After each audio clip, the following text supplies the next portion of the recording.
button. There we go. All right. Yeah, man. So, you watched that game last night? Or did you watch it today? Or did you see highlights? But you're on vacation, so that's why I asked, did you watch the game? Because you're on vacation. I'm about to say, I still ain't staying up to no 2. If it ain't the Eagles on, I ain't staying up to no 2 in the morning. Sorry. However, comical. Mm-hmm. Man, that's a bad man, though, boy. That's Tom Brady. That's a bad man, right? That's the GOAT. There. Hey, I was like, oh, they are messed up. But I ain't gonna lie, that kicker, that Greg Zerline, whatever his name is, hey, yo, the only reason why he might still have a job is because he made that one field goal or whatever. But yeah, he made it to the trade deadline. But besides that, I was like, bro, they should have won that game if he would have hit all his field goals. Well, it cost me some points in fantasy. I got him as a kid. And another league that I'm in, he was the guy, because I didn't draft in neither fantasy league I'm in. Let me say that first of all. So I missed the draft. I don't want to hear no excuses. So we matched up this week. I don't want to hear nothing. So listen, right? I missed the draft because I was at work talking. Hey, I set the draft time up. Why'd I miss it? Hey, bro. Yo, I'm at work talking, and I look at my phone, and I'm like, the draft's over? Oh, shit. Yo, but I said, hey, I got in the house, and I was like, no. He was like, what happened? I was like, bro, I missed the draft. I said, what makes it worse is I set it up. Like you picked the time. So I picked the time. I'm like, dog, oh, man. But so far, everything seems to be working out good. Amari Cooper that gave me about 40 of them things, bro. And I'm going against Reggie for the dub. That's all I need. Yo, Chris Godwin killed me, though, in our game. He had too many drops, dog. Like, he killed me. But I should have had 40. I should be right on your ass. I was like, yo, I didn't realize Zeke didn't give me nothing either. Bro, no, that's not. That's on the Cowboys. That's on the Cowboys. I was mad about that one because Zeke is my dog. I was like, bro, Zeke should have had about easy 20 touches last night. Yeah. Man. Oh, man. Pre-show, Brandon. Hey, everybody. How y'all doing, man? Welcome. Sorry about that. Welcome to B&B on the Clock. I know we was wasting time there laughing and joking at our old stuff, but welcome to B&B on the Clock. It's your host, the coach, and it's my co-host, JB the Kid One, last week. We was actually supposed to do this show last week, the season finale, but man, JB the Kid One had a big birthday. So happy birthday to my guy once again. Thank you. And then he had, he got braces, and then he got his teeth pulled. So he had a rough time after his birthday. But my guy is here. We are here. We're back for the season finale, and we got some surprises for y'all today. It's gonna be a good show. Hope y'all ready. You know how we start off. We can't start off like we normally do with a cheer. So I'm gonna give a salute to my guy because he can't drink or smoke today. So I give him a salute on the drink. Oh, man. I'm gonna blow smoke in the air for him. All right, man. So look, man, let's talk about it. Let's talk about the big birthday you had last week. Let's start there, man. How was your birthday? Let's go there. Man, it was actually surprisingly way better than what I thought it would be. I told myself that I'm gonna try this whole Casamigos thing that everybody's been talking about. And so far, Casamigos I'm 0-2 with Casamigos. I would have did Terramina instead, or Terramana. The rocks tequila. I look for that one. Oh, okay. That's what first. I drink. Yeah, I drink that more than whenever they have it, I'll definitely get that one too. But that Casamigos is really good. It's definitely good. It's good. It's just that, like, for me, like, everybody knows that how I drink is I don't really drink just for taste testing purposes or whatever. And that was a mistake I made. But I had my neighbors, shout out to AV and Arian or whatever, coming down or whatever. They came and they brought like this little balloon thing set up where every time a balloon gets popped, I had to take a shot. Yeah, man, it was, we had played games. I didn't make it. So I think I probably clocked out. The party lasted apparently till like 2-3 o'clock in the morning. I clocked at 1. So I didn't make it all the way. I was throwing up and all that. Good times. That was Friday night going on to my birthday. Saturday was the recovery day, which was our actual birthday. Tell everybody how old you turned. You know, you milestone, right? Yeah, milestone. Big milestone. Milestone, 30. Can't believe I actually made the 30, man. But 30, welcome to the 30 club. I'm Gary Lee this joint. I'm Gary Lee the 30 club though, but you know. Gary Lee the 30 club, you know, about 8 months, something like that. Yeah, 8 months, I think. That's what they say. Man. Or 7 months, something like that. Some type of math. I don't know. I don't feel like doing the math right now, but you know. But nah, but yeah, so I'm about to say all weekend, and it was all like drinking, going to people's houses. Almost like a round robin. I went to different people's houses or whatever. Ooh. So it was pretty cool. I appreciate all the hospitality here, all my Ramstein people out here. I appreciate all the hospitality and welcoming me in the doors. But yeah, then I ended up getting braces on Wednesday. That was no, I take it back. I got my braces before I turned 30. I got my teeth pulled on Wednesday. Pulled on Wednesday, yeah. There you go. I got teeth pulled on Wednesday. So I got a teeth pulled on Wednesday. So if it looks like I'm not opening my mouth all the way, like that's the reason. Okay, I look goofy. I can talk, but it's like I'm not there yet. I'm still recovering. But trust me, that first day, Reggie was hitting me up to make sure I was good, y'all. And I had to check on him, man. Listen, you posted a live video. You posted a live video. Hey, I didn't even know I posted that joint, bro. Hey, look. So I couldn't delete it because I would have felt stupid or I would have deleted it. But I thought it was funny because I was really going live. Yes, with cotton balls all in your mouth and everything, dog. I was cracking the hell up. I was like, yo, Twyla, you didn't tell me to put the phone down or nothing. She was like, you wanted to go live. And I was like, oh, okay. Way to be a team player. Player. It was funny. I watched it over and I was like, oh, shoot. I'm like, why is everybody? I seen like my mom had posted get well soon. And I was like, wasn't she talking about how she know And I was like, oh, snap.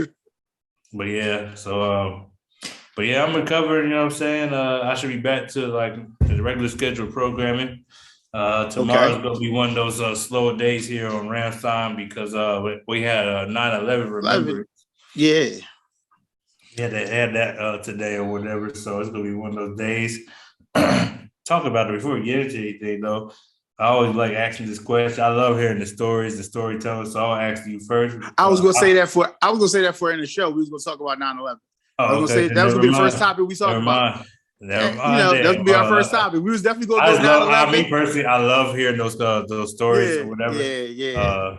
And I got a good one. I don't know if I ever told you my 9/11 story, so I got a good one. Okay, yeah. So we're gonna say that for right after we do this right here. So my week was good. Like my week, this is probably the best week I've had in the last 5 weeks. I ain't gonna lie. I feel like myself. I got a haircut. I feel like me again. Last night was horrible. Like I went to go watch that game and I met up with my boys and let me tell you, I don't know how I made it to work and through work today. That's how I'm gonna say the night went last night.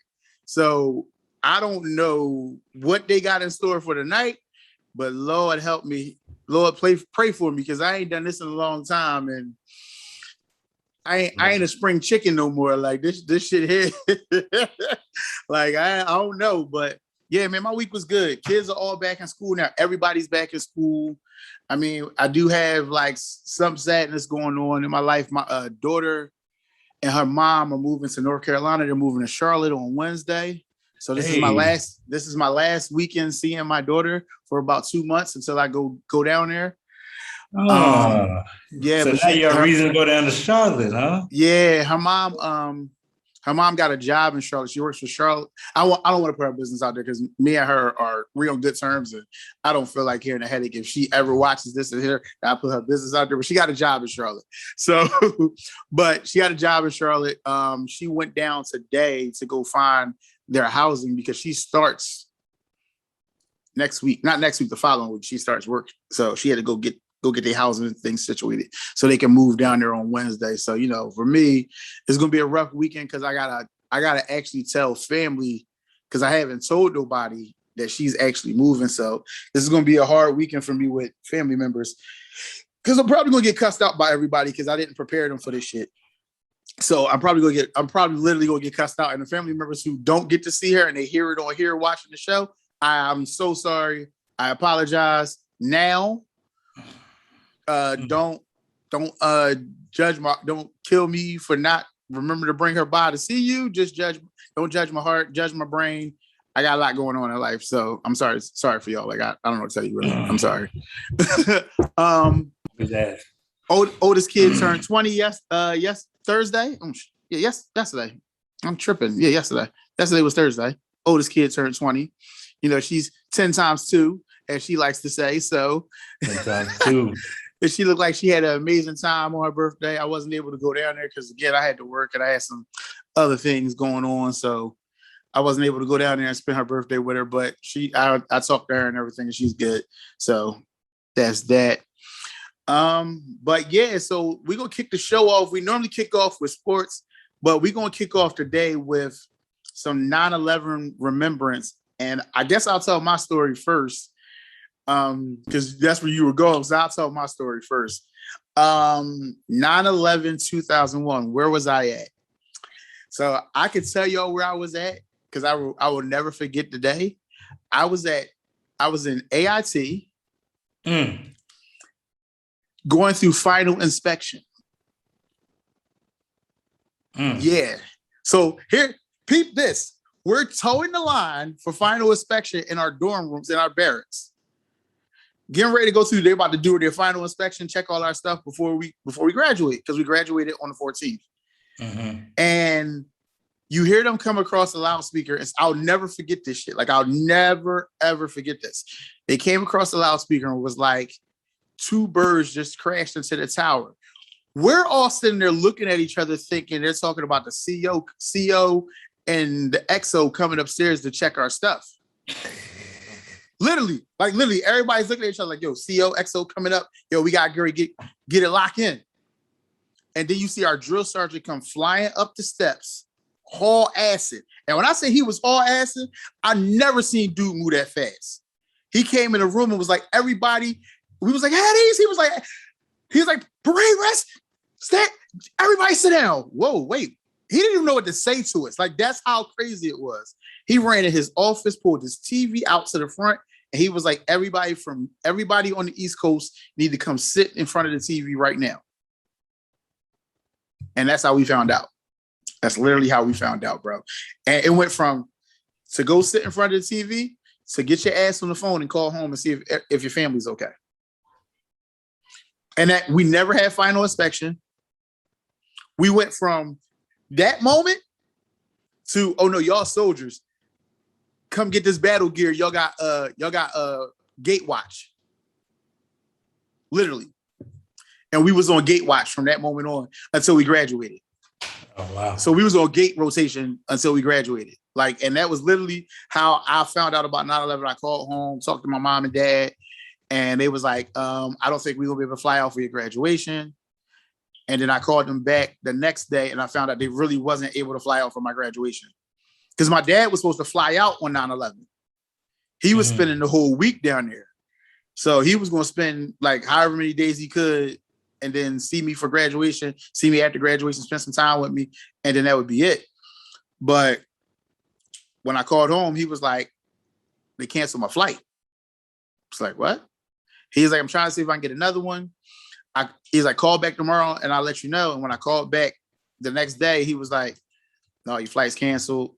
He was like, we're not able to come. Me and your mom can't come down. He was like, we could drive. He was like, but I'm not sitting in the car with your mom that long. And I was like, you're right. Cool. So I didn't have my parents for graduation. So that's what happened for me for 9/11. Like 9/11 was something I will never, ever forget. All right, cool. Well, mine ain't nothing like that. Mine right. So that's 2001. I'll make sure I do this math correctly. It was 20 years ago, sir. Now it means it was 20 years ago? Means you were 10. Yes. Yes, it was 20 years ago. That wasn't fifth grade. I know it wasn't tripping. All right. Yeah, So that's you were saying. Because Sierra's 20 and she was born 2 days. Shut up. Before 9/11. I get it. But nah, so for me, I was in fifth grade. I was living in Harrisburg, and so I went to a private school. So our classroom was really, really small, and my aunt was a teacher. My aunt Sandy, and I remember that when it happened, you all remember, for those that remember, if you're in Pennsylvania, the plane crashed in Pennsylvania. And that's why my parents couldn't get the flight. That's why my parents couldn't get the flight home. Oh, okay. Yeah. That's so why for my us, parents couldn't get the flight down. Yeah. I'm about to say, so for us, it was the same. So like, I remember like we were in there doing work. I think I was doing greatest common factors on my little worksheet. And then like factors. And so I remember like she comes in, like one of the ladies, my Aunt Roz, she comes in and she like pulls her out in the hallway. And you heard like the gasp, like what the hell, you know what I'm saying? Whatever. Then then she was like, something's bad has happened or whatever. Let's pray. So I remember us praying, and then we were like, she said, plane had crashed into a tower. We're little kids. We're like, what tower? Right. You know what I mean? Like, so then she pulls in the TV, and then we just turn on CNN. We just watching it.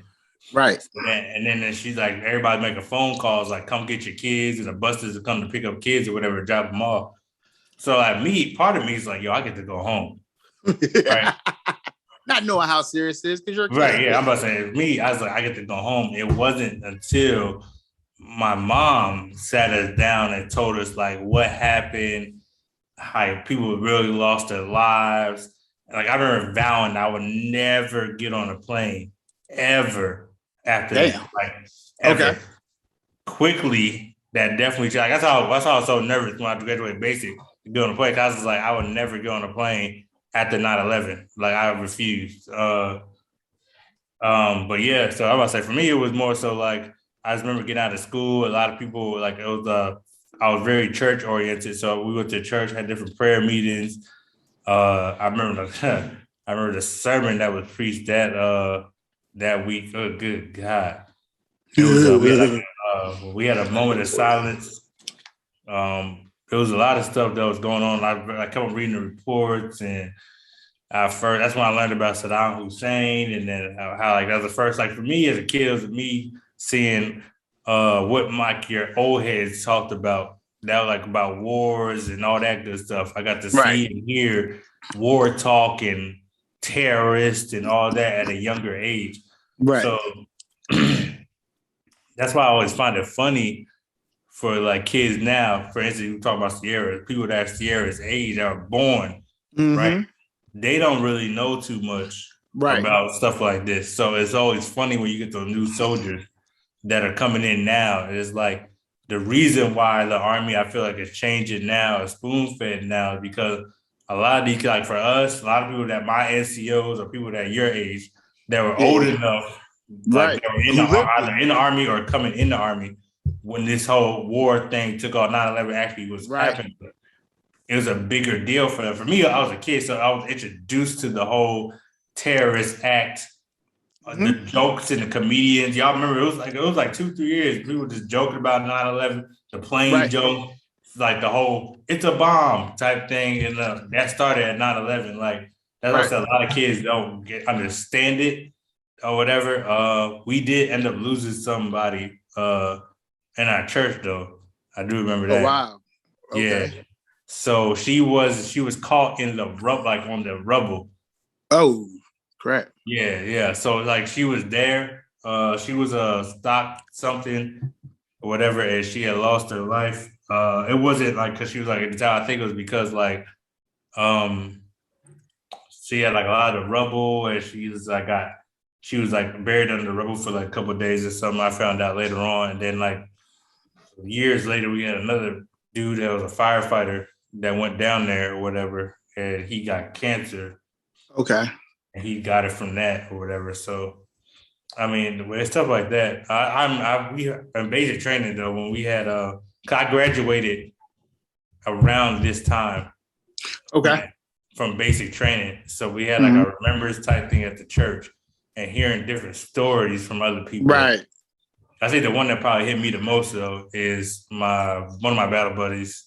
His brother was like a person he had just got a job at the Second World Trade Center. Okay. He had just got a job. He's from New York, so he was like he grew up around the World Trade Center. He knows. Yeah, so was my battle. Center. Yeah, so was my battle, and that was I left that part out. So my actual battle was from New York, like, and it was crazy because like when we both raced down to the phones, like he was calling home. But he got lucky because his dad worked in that building. He worked in Tower 1, I think. He got lucky. His parents were already down at Benning. They had already flown down. So they were in Georgia. So when it happened, they were in Georgia. So he got lucky. So when he called his dad I guess he called his dad on his dad's cell phone. And his dad was like, no, I'm in Georgia. Like, I'm here for your graduation. So like you could see the relief that came over his face because like he was in tears watching the video. Like we're sitting there watching it, and I'm watching him cry. And I'm like, "Yo, you all right?" He's like, "No, my dad works there." And I'm like, "Oh shit!" I'm like, "Yo, we gotta go downstairs to call your dad. Like, let's go." Right. And he was like, he didn't know what to do. Like he was sitting there, he couldn't find because at the time we weren't allowed to have cell phones. You had to use a calling card to call home. So we had to use calling cards. So he's trying to find a calling card. I had an extra joint. I'm like, yo, just take this one, use this. Like, come on, yo, we gonna call you. Like, you call your parents, I'm gonna call mine. Let's see where everybody is. And I just remember, like, you saw, like, we was on the phone, and I literally just saw all the relief come off his face. Like, all the worry just left. Because when his dad was like, no, we're down here. Like, we're here. Oh, and wow. That was the dopest part about it for me. Just seeing my battle at the time. Like, that was my guy. My man, Johnny Melvilla, that was my guy, man. He was cool as shit from New York. He was from like Brooklyn or somewhere, and he was funny as shit. I'm about to say, yeah, I forgot what my man's name was. I can't. So he wasn't my battle. His first name was Chris. It's been a long time. We don't really talk like that, but yeah, I don't think I talked to him either like that no more. I'm about to say, but nah, this dude, like, he was from New York. You could tell he was from Southside Jamaica, Queens. And his brother just got a job at the World Trade Center, and he was saying he was like in 5th, 6th grade, and he remembers like what crazy part is when the first plane hit, he said it sent off like a vibration in the right area. So he was really close. So he broke it down to us on some like Nicolas Cage World Trade Center type movie type. Oh, wow. Yeah, so he was like, he remembers when it hit. He said, my school's lights flickered. And he said they didn't think of nothing of it. Okay. And then he said it happened again. And then he said, all you hear is sirens and police, like from distance though, right? So he said, you hear all that. And then like, next thing you know, he said teachers are pulling everybody out in the hallway and they tell them like, lock everything down and get everybody to like a safe distance or whatever, because they didn't know what was happening. They just thought that they didn't know if it was the end of the world, but because nobody like had like how we had technology at this point, so everything was limited or whatever. So he was like, he didn't get the news, so he didn't get like that happened around in the morning. He said he just got. It felt like he just got the homeroom, which he was right. It was like 8, 9, 10 o'clock around time when the planes hit. So he was about right. And then he was saying, what did he say? I remember he told the story. I was just shocked. And then he was, so he got home around like 12 because the buses came and got everybody. Right. So he said by the time he got home, he wasn't greeted with his mom because he was living with his mom. So he said he wasn't greeted with his mom. His aunt was there because he was like, hey, he's like, he wanted to know how his brother was. Okay. And he was like, it took him to about the end of the day to figure out, because he was like, they went to go play a little PS2 or whatever, keep his mind occupied or whatever, because his mom couldn't tell him that his brother just got the job.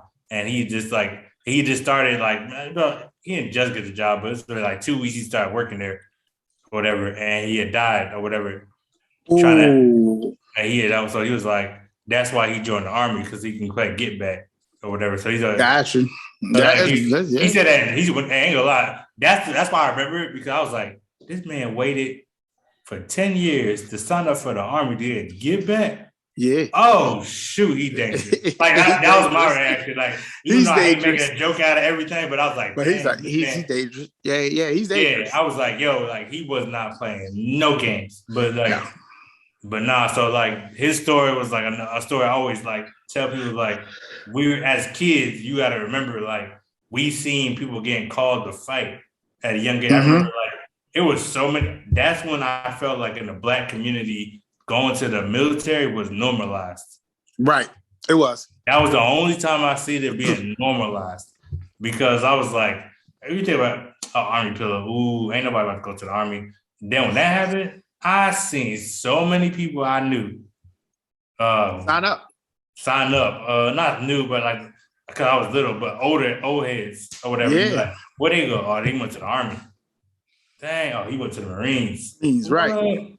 I'm like, yo, some type of military. They went to some type of military. Yeah. But yeah, man, I was just like, but yeah, I know. Shout out to all those though, for real, that I lost someone or whatever in 9/11, or yes, you got a story to tell or whatever. Whenever we post this video, you know what I'm saying, make sure you share your story. Yeah, share your story or whatever, you know what I'm saying, and you know, reach out to somebody this weekend, you know, if they're going through it or whatever. That's what it's all about. I know we always say we will not forget, but like for real, like it's kind of hard to forget something like that when you live through it. So especially the people that lost somebody, you know.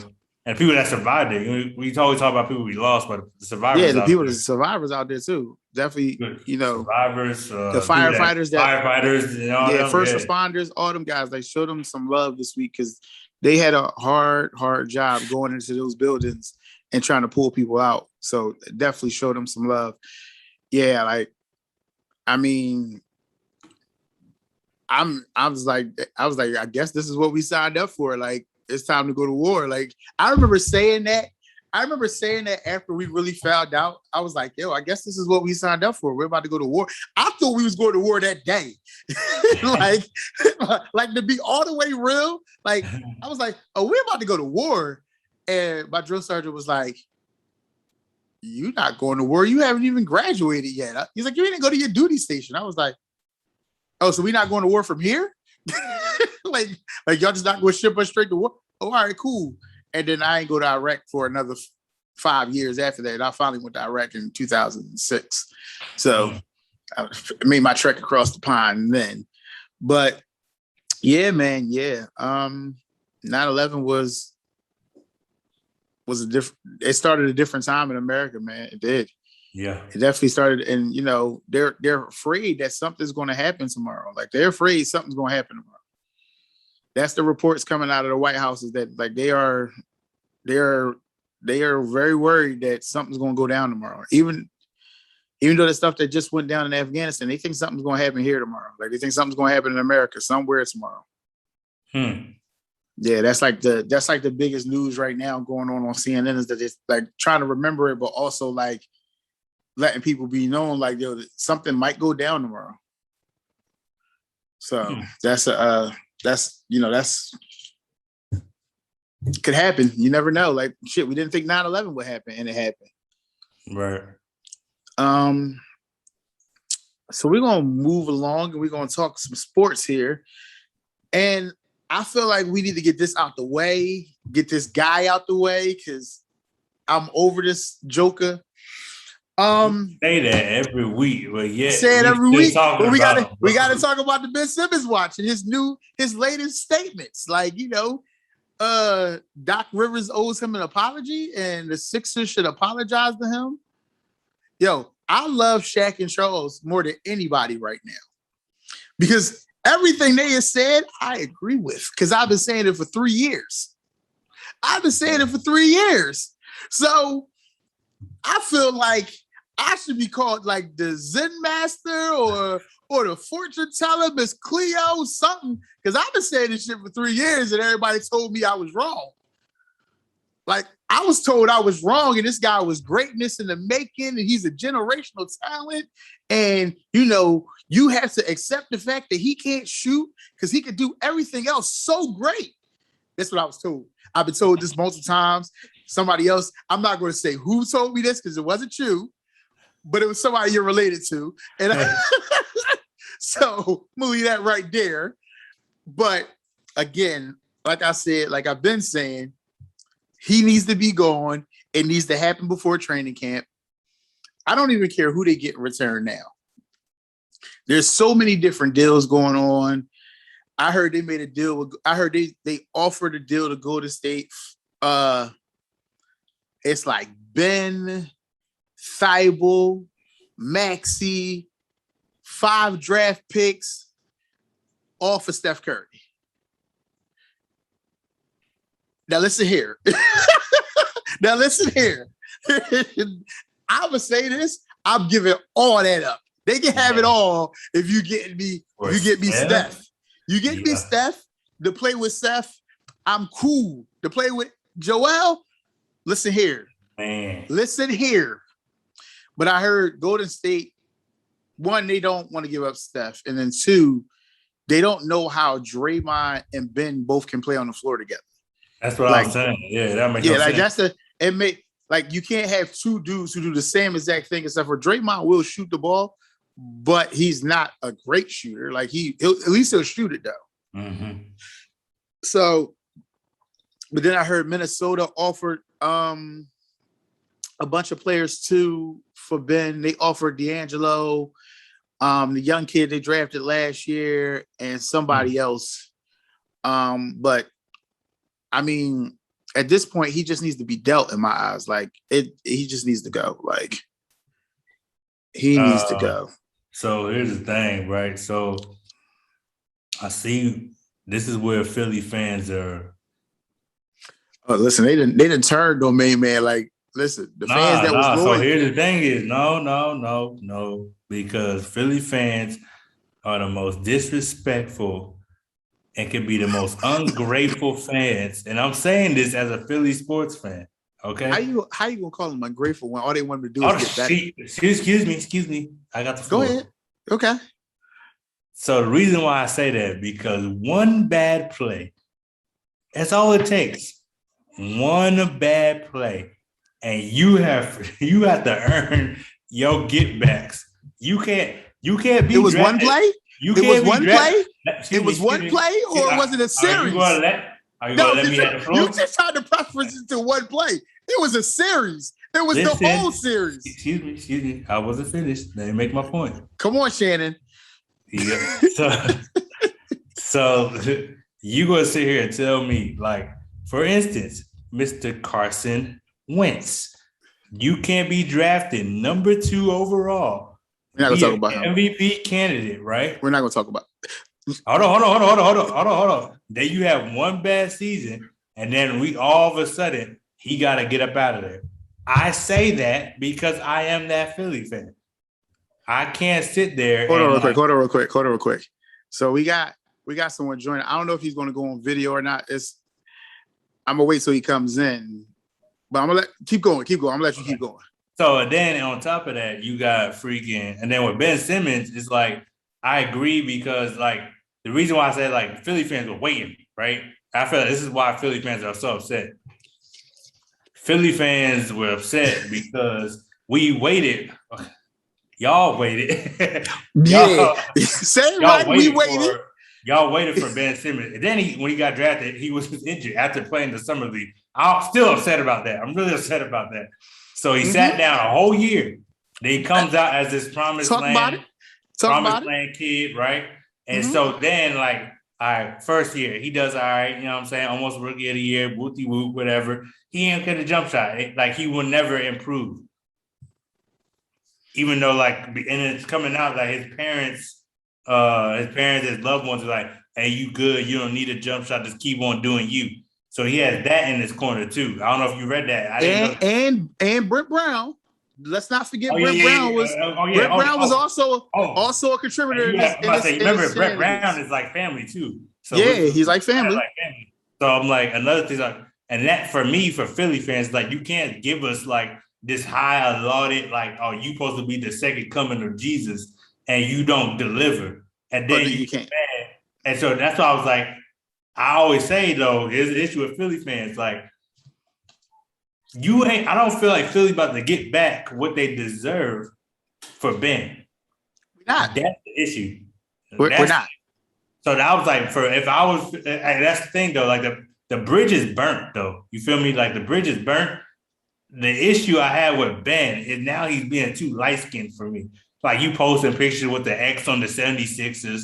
You know what I mean? Like, bro, I know you, but I told you, I was like, hey, he about to go real crazy because y'all came at him at that press conference. And, you know, light skin does never forget how you did him wrong, bro.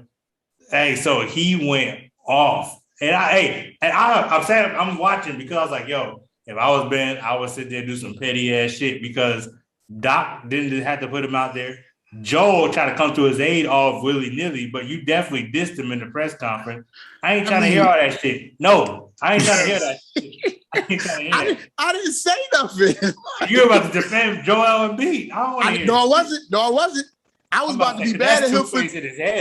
I was about to be mad at him for defending this nigga these last 2 weeks. That's what I'm mad about. But you should have stuck with what you said. But that's what you're supposed to do as a teammate, though. And you're supposed to be a leader. Yeah, you are. So the thing is, like, Joel did the right thing, but you're supposed to do that shit from the press conference. Don't get mad at the press. He was in his feelings at the press conference, dog. Yo, right, that's what I'm saying. I was like, that's where I felt like the bridge was burnt at the press conference. After that, Ben was like, "Oh fuck y'all! I'm about to do my own thing. I'm gonna definitely go in the gym and show y'all I can shoot, just to make y'all even better." He's done that every summer. I'm not. He's Steph Curry in the summer. He's into it. All right, so hold on. Let me introduce our guest today. Before we go any further, I gotta introduce our guest because this is my fam. This is my cuz. Man, he's one of the reasons why I coach basketball. He got me into coaching. This is family to me. My cuz Nyree Charles, Coach Nye, as they call him. He's one of the hosts of Two Kings 215. I'm sorry, I'm about to butcher your show name. He has his own podcast as well, which someday we will be coming on. We got to come on your show. Cuz we talk basketball. We've been talking basketball since forever. So he's like how I talk with Jamar, I talk the same way with you. Please give me your input because you know me and you, we go head up. So go ahead, bring join in. Yep. It's gonna be short on my end. The first thing I gotta say, if you want to introduce yourself first, absolutely. All right, so y'all looking at, you know what I mean, one half of the dynamic duo known as the Two Kings 215. I'm the fat half, you feel me? Fat Stephen Fatson, I want all the smoke. You feel me? Kyrie second servants, you know what I mean? Your favorite coach. Absolutely. As he said, we have our own podcast, you know what I mean, on most of the audio platforms. Two Kings, that's with a Z, 215. And I'm definitely looking forward to having these two gentlemen on there. And we gonna get into what we gonna get into, man. All right. Definitely proud that y'all actually got y'all joint off the ground. Y'all know I'm tuned in. I like what y'all been doing so far. Let me say that first and foremost, get that out the way. Give y'all flowers. So, you know what I mean? I hope y'all continue to grow. That being said, all right, let me first say to the Sixers fans who are watching, I told y'all. I told you, mother man. I told y'all. I told y'all. I have to say this many times because I don't know why people was arguing with me this whole time. Even to this day, and I'm gonna make sure I share this. So I'm gonna call my man's name out, Kurt. I put my foot in y'all ass over this whole because y'all wanted to argue with me. I was on Facebook. Y'all argued. I was in y'all face as we watched them in the first round, and y'all wanted to argue me down about Bull, right? We don't need him to score, man. Look at everything else he does. First of all, I've never heard y'all say that for not a single point guard or perimeter player we've ever watched. I don't know why that became a cool narrative. I've never heard, not no superstar, not no all-star.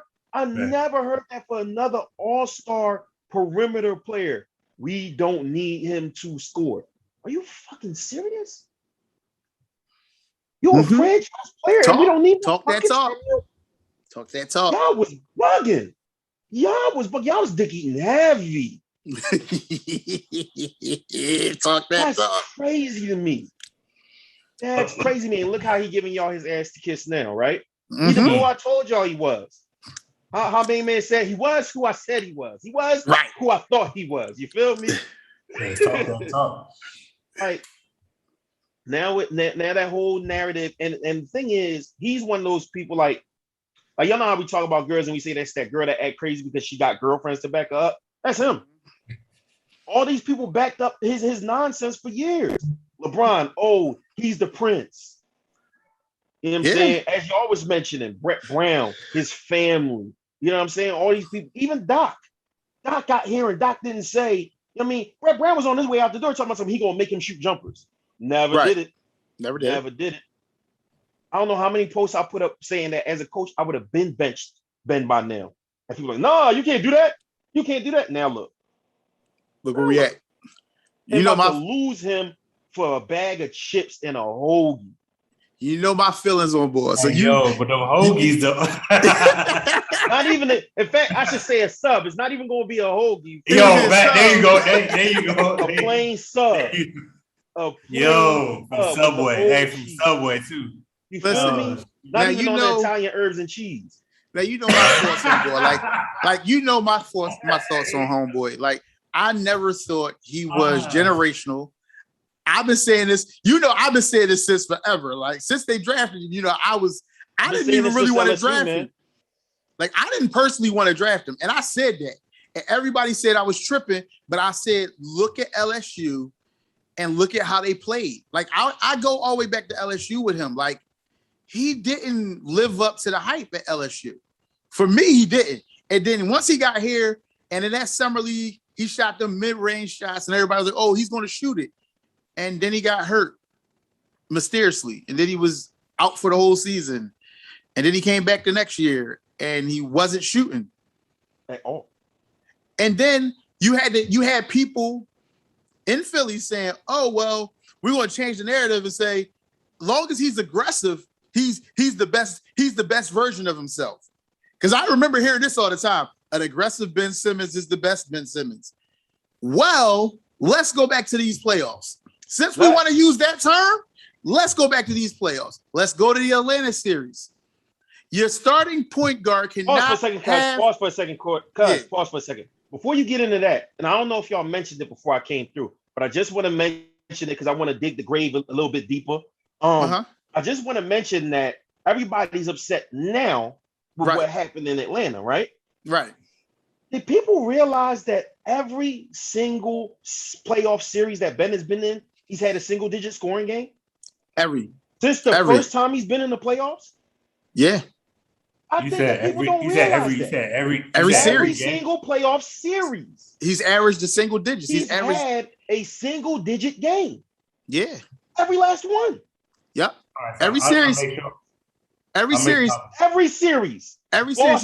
he's had a game where he's had 4 to 8 points in that series. Atlanta was just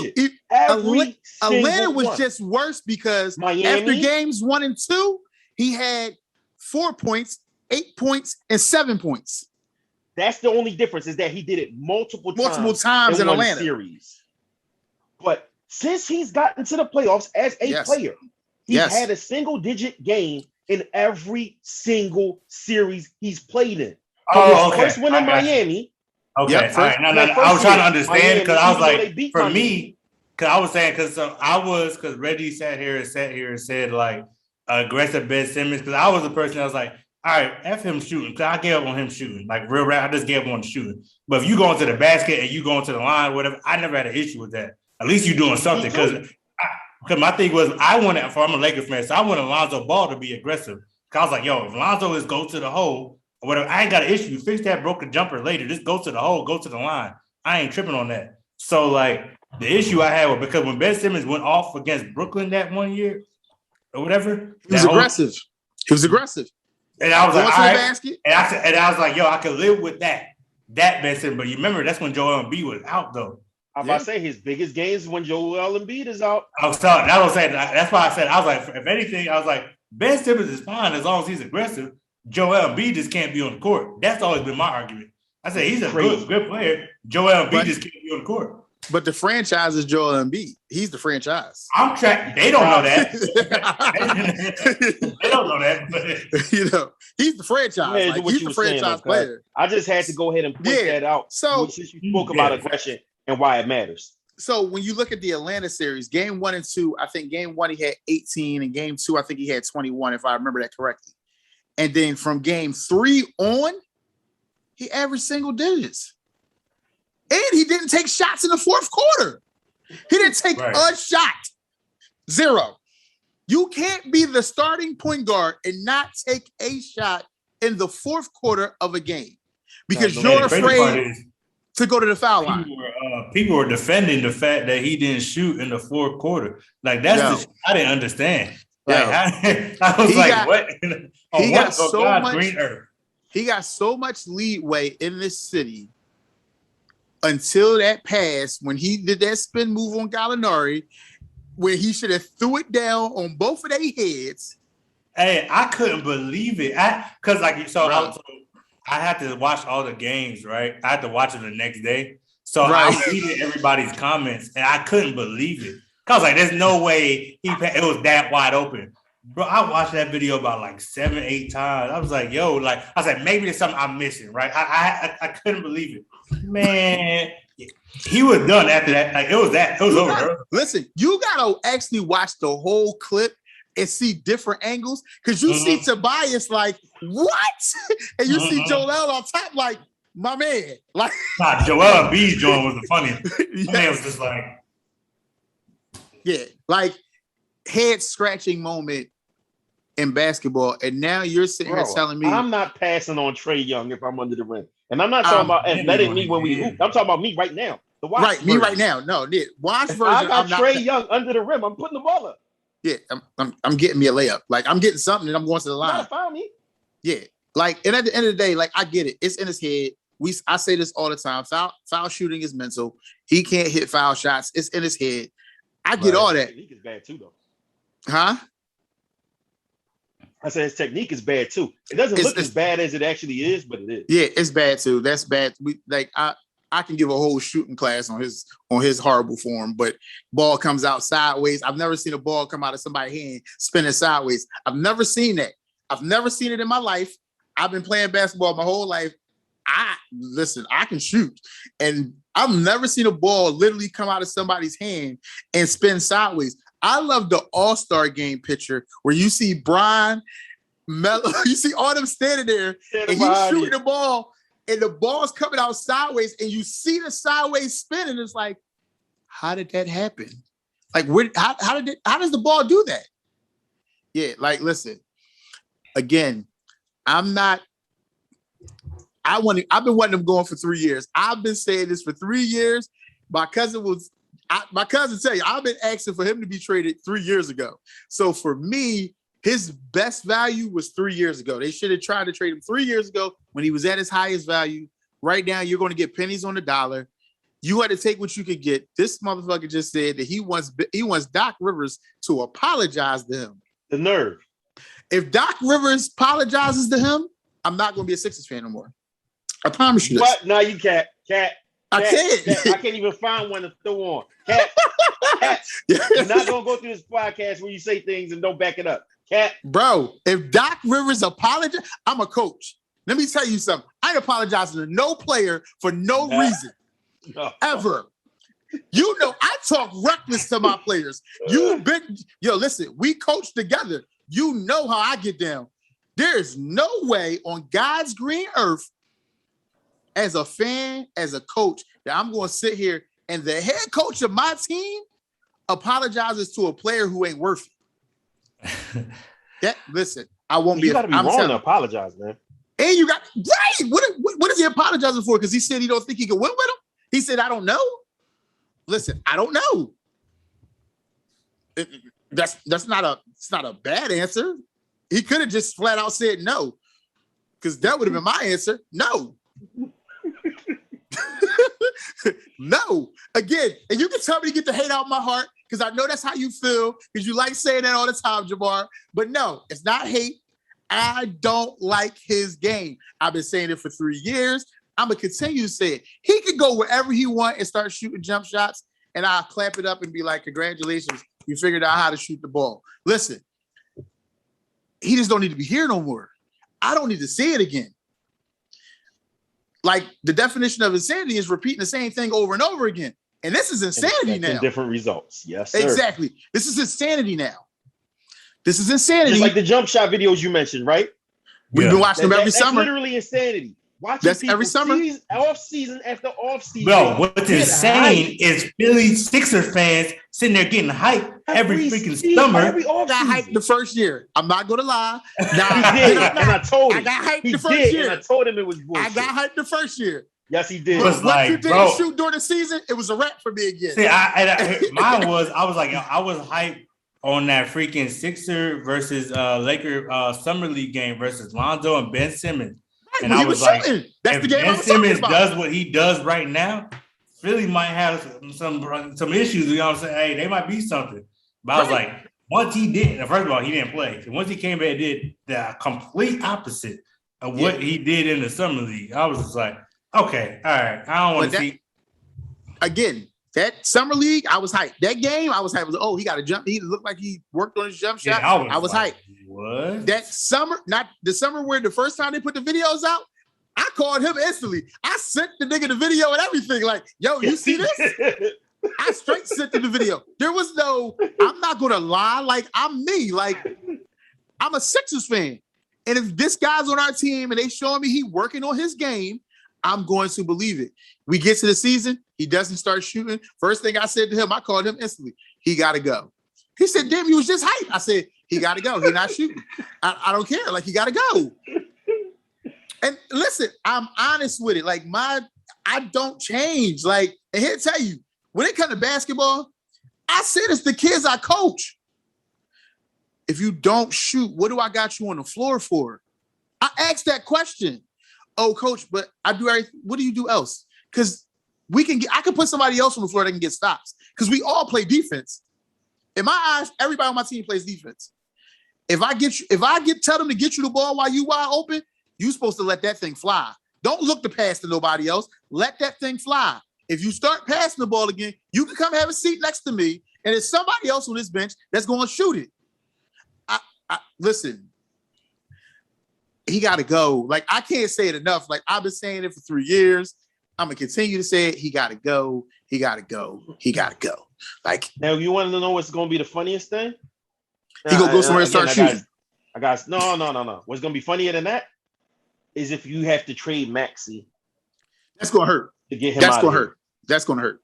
Unless you getting a top-level all-star, like, unless you getting a guy out in Portland that wear number 0. Who said he's not going so we're going to talk about the next topic. We're going to talk about the next topic. He said he's not going nowhere, by the way. Right. Yeah, he's definitely not going James Harden sure is looking good now, ain't he? James Harden was looking good last year, and I said, make that damn trade. I said it. Nobody said it. All the arguments, right? Hey, I was like, hey, so I know I said next topic, but y'all was dumb as hell for not that. That trade for James Harden, I would have did that shit so quick. Listen, now what did I say? What did I say when the reports came out? I need to pack his bags for him? Like, this was my comment. I will go to Center City. He live in the Ritz-Carlton Towers. I know where you live at, nigga. I'll go down there and pack your bags for you. I'll help you. I'll help you move. This shit is real. Like, I want him gone. Like, this shit is real. Him and Joel live in the same building in Center City. I know exactly I know the building them niggas live in. Yes, he got to go. The chips you get for him is at least hers, man. I hope we get CJ. Like, at least let me get CJ. If I can get one of the Portland guys, let me get CJ then. Like, if I can't get Dame, let me get CJ. I can live with CJ. I can live with CJ, man. Like, I'm sorry. Like, I can live with CJ. Malcolm Brogdon looking real good now too, huh? He looks better than I thought he would to me. Because I am not the biggest Malcolm Brogdon fan, but a little birdie told me that y'all might be getting De'Aaron Fox, though. I heard it won't be De'Aaron Fox. I heard it'll be the boy Halliburton and maybe Buddy Hill. Buddy Hill. Oh yeah, y'all might. I'm about to say both of those. That'll be okay. Yeah, I'll live with that. Y'all might get both of those. Is that both of those? Get both of those. But y'all pushing towards the freaking De'Aaron Fox though. I would love De'Aaron Fox. Well, that would be good. All of that. I would love De'Aaron Fox. De'Aaron Fox. Y'all get De'Aaron Fox though, bro. I might have to go get that jersey. Bro. That's a hell of an upgrade. Yeah, like that's an upgrade. Like De'Aaron Fox with Joel Embiid. Listen, that's a dynamic duo right there. Like I can live with that. I can live with that. That's see, you got that team up in Brooklyn, dog. You talk that team up in Brooklyn, though, yo. Well, the semifinals. Excuse me. We got semifinals trip. You're right. And that assassin that's sitting up there who's angry that his toe was on the line and he ain't get a 3. Listen, he already said he coming ready for war this year. Like they better pray Brooklyn has injuries. You better stop making the faces when I talk about Kevin Durant, bro. Again. You better hope they get hurt. Everybody better hope they get hurt. You talking down on KD during the Olympics? I said he needs to show up. That's what I said. Okay. I said he needs to show up. I said he needed to show up. I was about to say, to show up. If anything, I was God bless America. This mother right here. That's why I had to say. That's why I had to remind you. No, listen. That's how I am. But you know, I'm a KD fan. You know, I was a KD fan even when he left OKC. I was all for that move. So again, I'm a KD guy. A lot about your character, by the way. I just want to put that out there. First of all, I look at everything. A lot about your character. Let me say this, and I'm gonna preface this the right way. When we talk basketball, I look at basketball fits. I don't care about people's feelings about somebody's personal moves because at the end of the day, everybody makes the moves they want to make in the NBA. I look at the fit, and the fit in Golden State with him was the best fit that anybody could have ever made. Bro, they had Harrison Barnes. Anybody could have fit in there. Hold listen, and here's what I say to that. And I said this when it happened. All y'all that's mad at KD should be mad at Harrison Barnes. You want to know why? Because if Harrison Barnes takes $85 million the season before, that shit never happens. Yes, I promise you it would. No, it does not. You want to know why? I put money. Harrison Barnes would have been shipped out of there. No, to get KD over there. They couldn't ship him because they didn't have the money, and they wouldn't have been able to ship him. His $85 million, they wouldn't have been able to move. They said that. That was the whole reason why the deal went down. Bro, trust me when I say, me. If they could veto a Chris Paul trade, they can do anything they want to in the NBA. Bob Myers even said, and I know the backstory of the Chris Paul trade since we want to talk about that because I definitely watched his No Chill episode on Gil.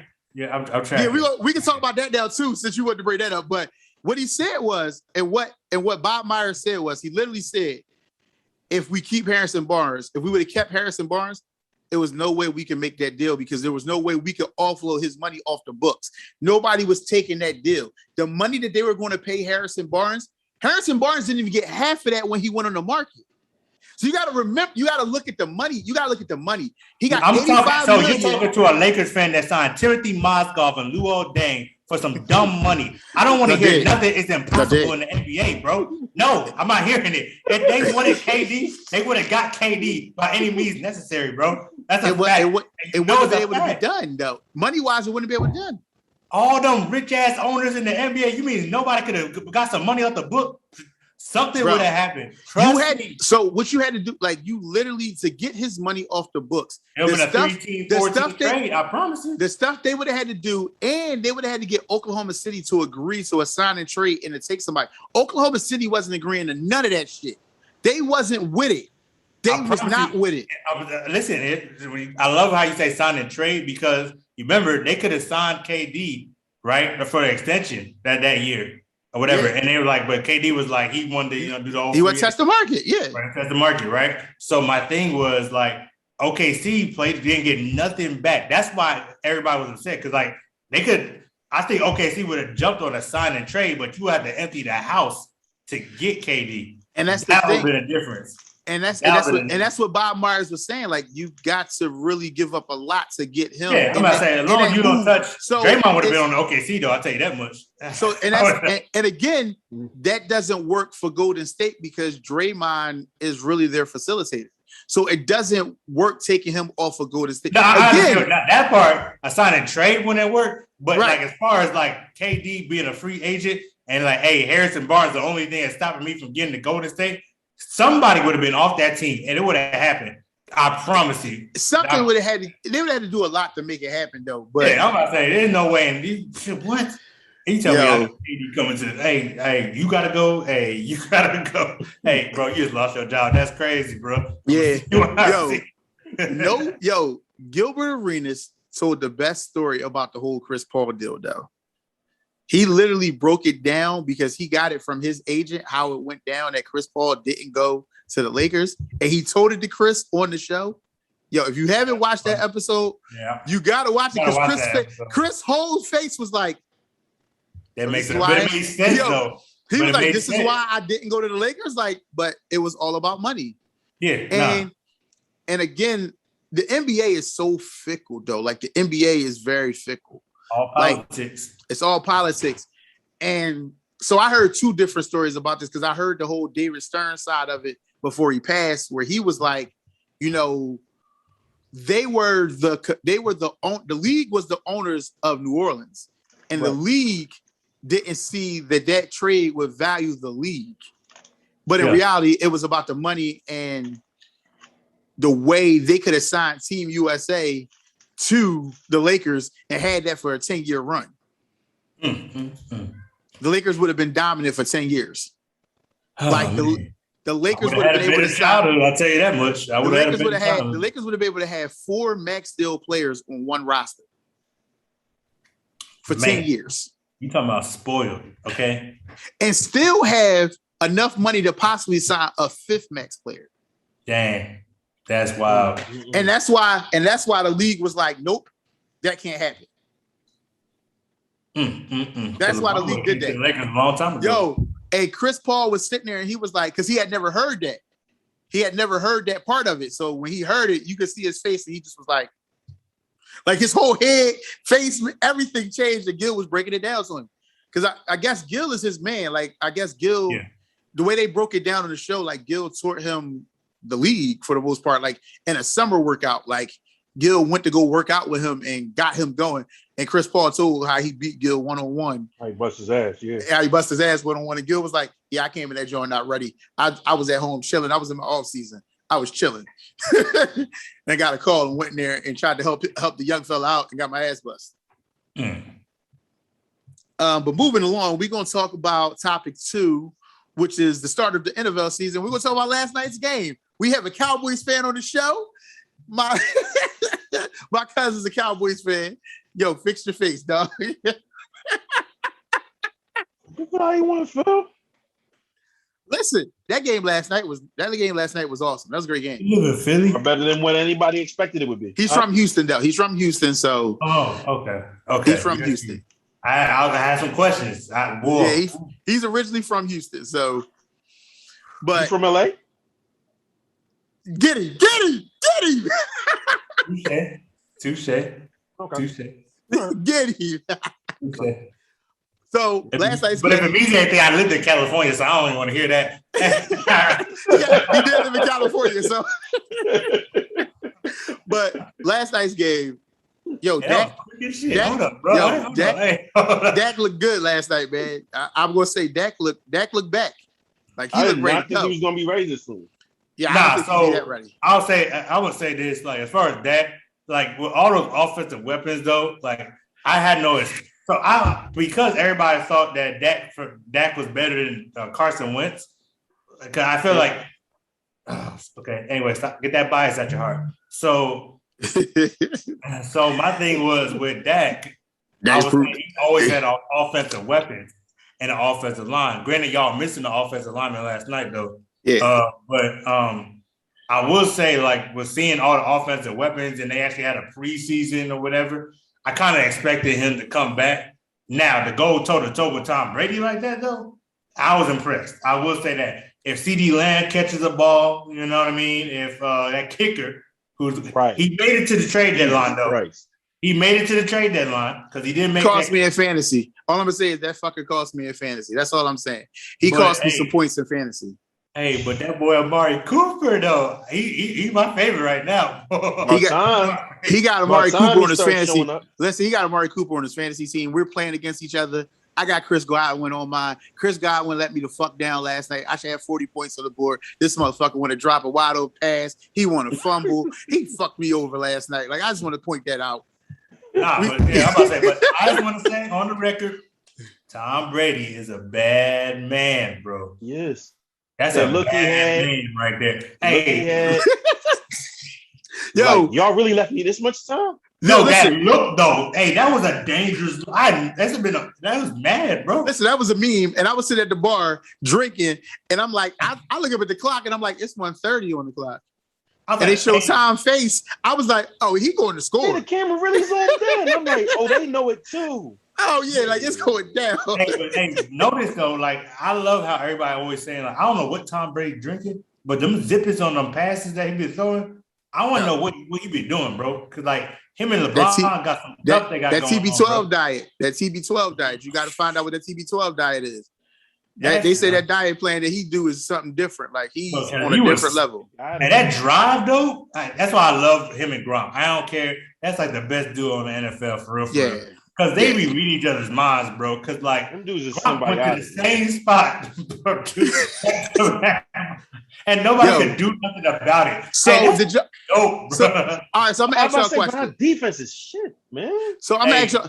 Your defense looked a lot better though. Your defense looked a lot better last night. It looked a lot better. That's in comparison to how bad it's been for the last couple of years. Though. Yeah. It looked a lot better though. It looked a lot better. So I'm gonna ask y'all a question. The Chris Godwin catch at the end of the game.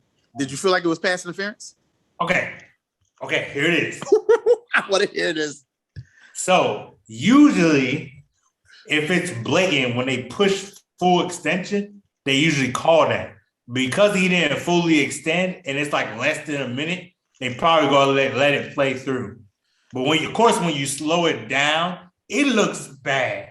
It looks like offensive pass interference.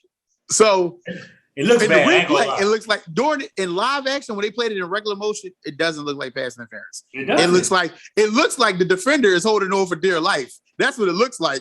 Right. And it looks like it could be defensive pass interference. If he would have extended that arm the full way, I think. But then when you see the replay and they slowed it down, I'm like, oh, that could have been pass interference, but they didn't call it. And he caught that. Thank God, because he was fucking killing me. He dropped that deep ball where he looked like he could have scored. Oh yeah, I was so upset, bro. I got heartbroken on that joint. I almost died in the bar last night. I ain't gonna lie, but yo, Dallas looks scary. Like I might have to walk my prediction. I might have to walk my division prediction back. Like I ain't even gonna lie. I'm not gonna lie. Before preseason, I picked Washington. See, he a Dallas fan. See, I'm telling you, bro. Listen. What? I wasn't sure we was going to be able to get everything to gel, and with everything depending on that. Yo, Dallas defense. I mean, Washington's defense is something different. That shit is different. Defense is not good, bro. But like, yo, they can put up donuts. Like, listen. Offensively, right? You got Scary Terry on one side, right? Uh-huh. You got the other. I forgot the other boy. We were talking about. He went to Washington. No, he's on Giants. Never mind. So you got Scary Terry, and then you got Antonio Gibson as your running back. I ain't gonna lie. I'm praying that he does well because he's on my fantasy too. Yeah. But for me, it's the quarterback situation, and I love how everybody's like, "Oh, Fitz magic." First of all, he has like 2 games this season where it's like, "Yo, Fitz magic," and then it's like. So I don't understand where everybody's like banking. I would have banked on Dallas before I banked on Washington. I'm saying, but that Washington defense is something different, man. Bro, okay. Them dudes can put donuts on the board. Like they can hold you to 0, and all you need is a field goal to win. Like I look at that, like that. Listen, that's major. Like that's major. Just for the record, this is the same defense that was in the playoffs last year against Tom, but that's Tom again. No. I want to hear that. Brady. I don't want to hear that because right now, because offensively, the best team in the NFC East right now, offensively, is Dallas. The Cowboys. It's Cowboys, right? I agree with that. Oh, I would love to see when the Cowboys go crazy on them because they got Gallup, CD, and Zeke. Zeke ain't getting no touches. We've seen that already. I was pissed off last night because I got Zeke on my fantasy team and they didn't get this nigga the ball. I was fucking hot last night. I was like, bro, I was hot. I was confused. Listen, I wanted to throw my phone down at some point because when the ball, what's his name, Tony Pollard, when he gets more touches than Zeke, I was pissed. Like, but you know what though? That means they what's the offensive coordinator? He changed the So on First Take this morning, on Get Up this morning, they were saying that their game plan going into the game was to be pass heavy because they knew they couldn't run the ball against the Buccaneers defense because their Bucs run defense is the best in the league. So they went in there with the mindset that they were throwing the ball the whole game. That's why Dak had 50-something passes last night. So they went in there with that mindset. Hey, I don't know what he put in that shoulder, but hey, he was slinging that thing, boy. Yo, but he had some throws where I was looking at him like, yo, is that shoulder all right? Because he had a couple. He's not 100%. We know that, but he had a couple where that joint looked like it came out of there something crazy. Yeah. No, he ain't 100. I'm about to say, I think Dak would tell you he's not 100%. But the fact that he can go toe-to-toe with Tom Brady on Thursday Night Football season premiere. Oh, yeah. He did like more advanced than what I thought. That had me. That had me. Yeah, that scared the shit out of me. I ain't gonna lie, because I hate the Cowboys, and that shit scared the shit out of me. So Sunday, I swear to God, your boy better come out and put on a show Sunday. That's his guy. I ain't claiming it yet. I ain't claiming it yet. He got to show me more. That's his guy. That's his guy. He's an Alabama lover over here, dog. That's his guy. Hey, you see what they did? You see what they did there? Miss a beat, boy, Bryce. Yep. Hey, don't get me started. Anyway, we not talking Alabama. Listen, but yeah, so we gonna move right along because we got a bunch of topics to get to, and we gonna talk quick because I know you. So make this quick. All right, so we're gonna do this music joint. Like we said, we was gonna do this music joint, and we got my cousin here who was going off on people about these two albums. He was killing people on the book. So we gonna talk about this. Hey, Kanye. I gotta see your input. Hey, we gonna make sure y'all add each other on the book because my cousin he's no holds bar. His takes is legit. He's always going. Hey, I'm an instigator. We gonna talk Drake and Kanye. How do y'all feel about the albums? We've had them for a week. They marinated. They gave us. I got a good week of listening to both of them. I listened to both of them multiple times. I'll give my take on both first. I'll go first. Y'all, everybody knows I'm the biggest Kanye fan. I'm one of the biggest Kanye fans, and for me, the album was so production-wise. I get an album a 9. I'm gonna tell y'all that for production, it's a 9. The rest of the album, like if we going lyrical and stuff like that, I'm going 6.5. God damn. And I'm being honest, like I really only listen to 7 songs off the album. Oh shoot. Everything else I don't listen to. So I got 7 good songs I listen to out of 24. So that's a problem for me. But that's why I put them 7 on my playlist, and that's what I listen to. But as far as Champagne Papi, Certified Lover Boy, I get that a 7. Oh my Lord. Jeez. I get that 7. And I think I only listen to maybe 5 songs off the album, maybe 6. Sick. Oh, and again, I don't think this is neither one of their best work that they could have put out. I think what they put out was average at best for both of them. I definitely think Drake could have came better. I feel like Drake put it out after having it sit for a year. He put it out on some, I'm just putting it out now. Like a lot of stuff got leaked off the album. So a lot of them songs I had heard, like I had heard Way Too Sexy before the album dropped. I had heard that back in like May or something like that, maybe June, one of them 2 months. I heard that, and I just didn't say nothing. I heard it and was like, I remember that song as a kid. I remember the original song, so I like the Ross and Wayne song. Like I like that John. Oh, okay. No, that's one of the 6 or 7. Like that's one of the 6 or 7. I'm always gonna like anything with Hove on it. I think Hove gave Drake the better verse, to be honest. I think Hove gave Drake the better verse between Drake and Kanye, which I'm so surprised, but I think he gave him the better verse. I do. And trying to think of what else I liked off of that. So go back to Kanye's album.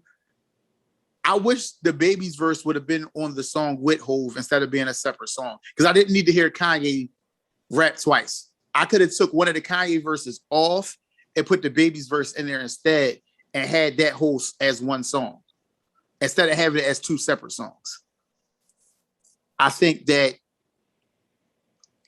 Ye should have did that instead of leaving his 2 verses on. He could have just did one of his verses and then put them 2 on there and let them rock out. The locks on Kanye album, that shit was different. Like the locks is different. Like the locks are the locks. Like they might be aliens too. Like because we're gonna talk about an alien next though. We're gonna talk about a real alien next. But yeah, like that's what I got for these 2 albums. Like I think they both was average. Whoever want to go first, y'all are more than welcome. I mean, we can let our guests go first. Yeah, absolutely. Go ahead. Go ahead, sir. Get my old ass takes out the way. I ain't been a Kanye fan in quite a while, so that always brings me and Cousin to conflict. And this album actually is proof of why. I didn't like it. I didn't enjoy it at all. The Locks joint that you mentioned, solid. The old joint that you mentioned, cool. The okay joint. That's my shit. That's my shit. I see where he was going with that. He didn't have the best verse on that, but okay, cool. Yo, Jay Electronica, bro, that verse he put, Jay Electronica verse was different. That boy can rap. Yeah, he can rap. He's a spitter. But, and truth be told, I wasn't going to listen to Donda at all. You know what's funny? I only listened to Donda because you said I was coming on here and I knew it was going to come up. I actually had no intentions on listening to the album. No, you did. I know you did. I'm dead serious. I'm happy you listened, though. I'm happy you listened. I had no intentions, but I knew it was going to come up. So I said, let me prepare myself because ain't no way Cuz not going to talk about this. You're right. Being the fan choice for CLB, I've come to the conclusion that Drake just don't make music for me. He don't make albums for me because I don't even feel like I wouldn't fuck with most of the songs on there, but I can't say it's trash per se. It's just like, listen, I was out there like Rafer Alston at the Rucker with his album. You hear me? Skip. Like, it just wasn't like, I'm not even playing it all the way through because the vibe or the type of song, I don't listen to songs like that. You know what I'm saying? I want to hear you 1 minute, you certified lover boy, you know what I'm saying? You never cuddling, and then the next minute is, come home. Why you outside? Come home. I know you was out there hoeing, but come home. Yo, you need help. No, come on, man. I can't, for me, that don't do nothing. For me, that is more irksome than anything, but I get that it's a vibe that people like these days. The only joint I really had a problem with was, I forgot the name of the song. I want to say it was In Too Deep, where I felt like he ain't do enough on that Stay Throwed sample. You know what I mean? You know me and my Houston roots, so the minute I heard the Stay Throwed joint, I'm like, oh, okay. We're about to get into it and they ain't do shit with that sample. Future went off on that verse. I don't think he did. You know what I'm tired of? Him and Future on songs together. I'm going to say that shit now. I'm tired of that shit. Listen, it's never going to end. It's never going to end, but I'm tired of it. Like, stop calling Future every time you do an album, bro. I could do without it myself because I'm not a big do without fan, it. But Future went off on that verse. He did, but I can do without him in Future. Like, I can. Like, I really can. When it's time to be alive 2 or 3, he's going to kill you. Yeah, it's going to fucking murder me. It's coming. I'm sure that's coming. It's coming. It's coming. But yeah, no. I'm trying to think that the Ross and Wayne joint. I'm here for abolishing Wayne verses. I'm cool. I never hear another Lil Wayne verse in my life, I'm absolutely blasphemy is wrong. What? I'm absolutely good, man. Oh my I had just finished complaining about his verse on Tyler the Creator's joint, man. Right. Like, I didn't like that verse. So I will say, as the Wayne fan, I didn't feel like that belonged on there. I think that was like one of those, hey, yo, Wayne, you know, I fuck with you. You think you can hop on this shit? And Wayne was like, you know, I got you. And then like he just like hopped in the head of the beat. Right. That was like, because I'm still like, as a Wayne fan, Funeral is garbage to me.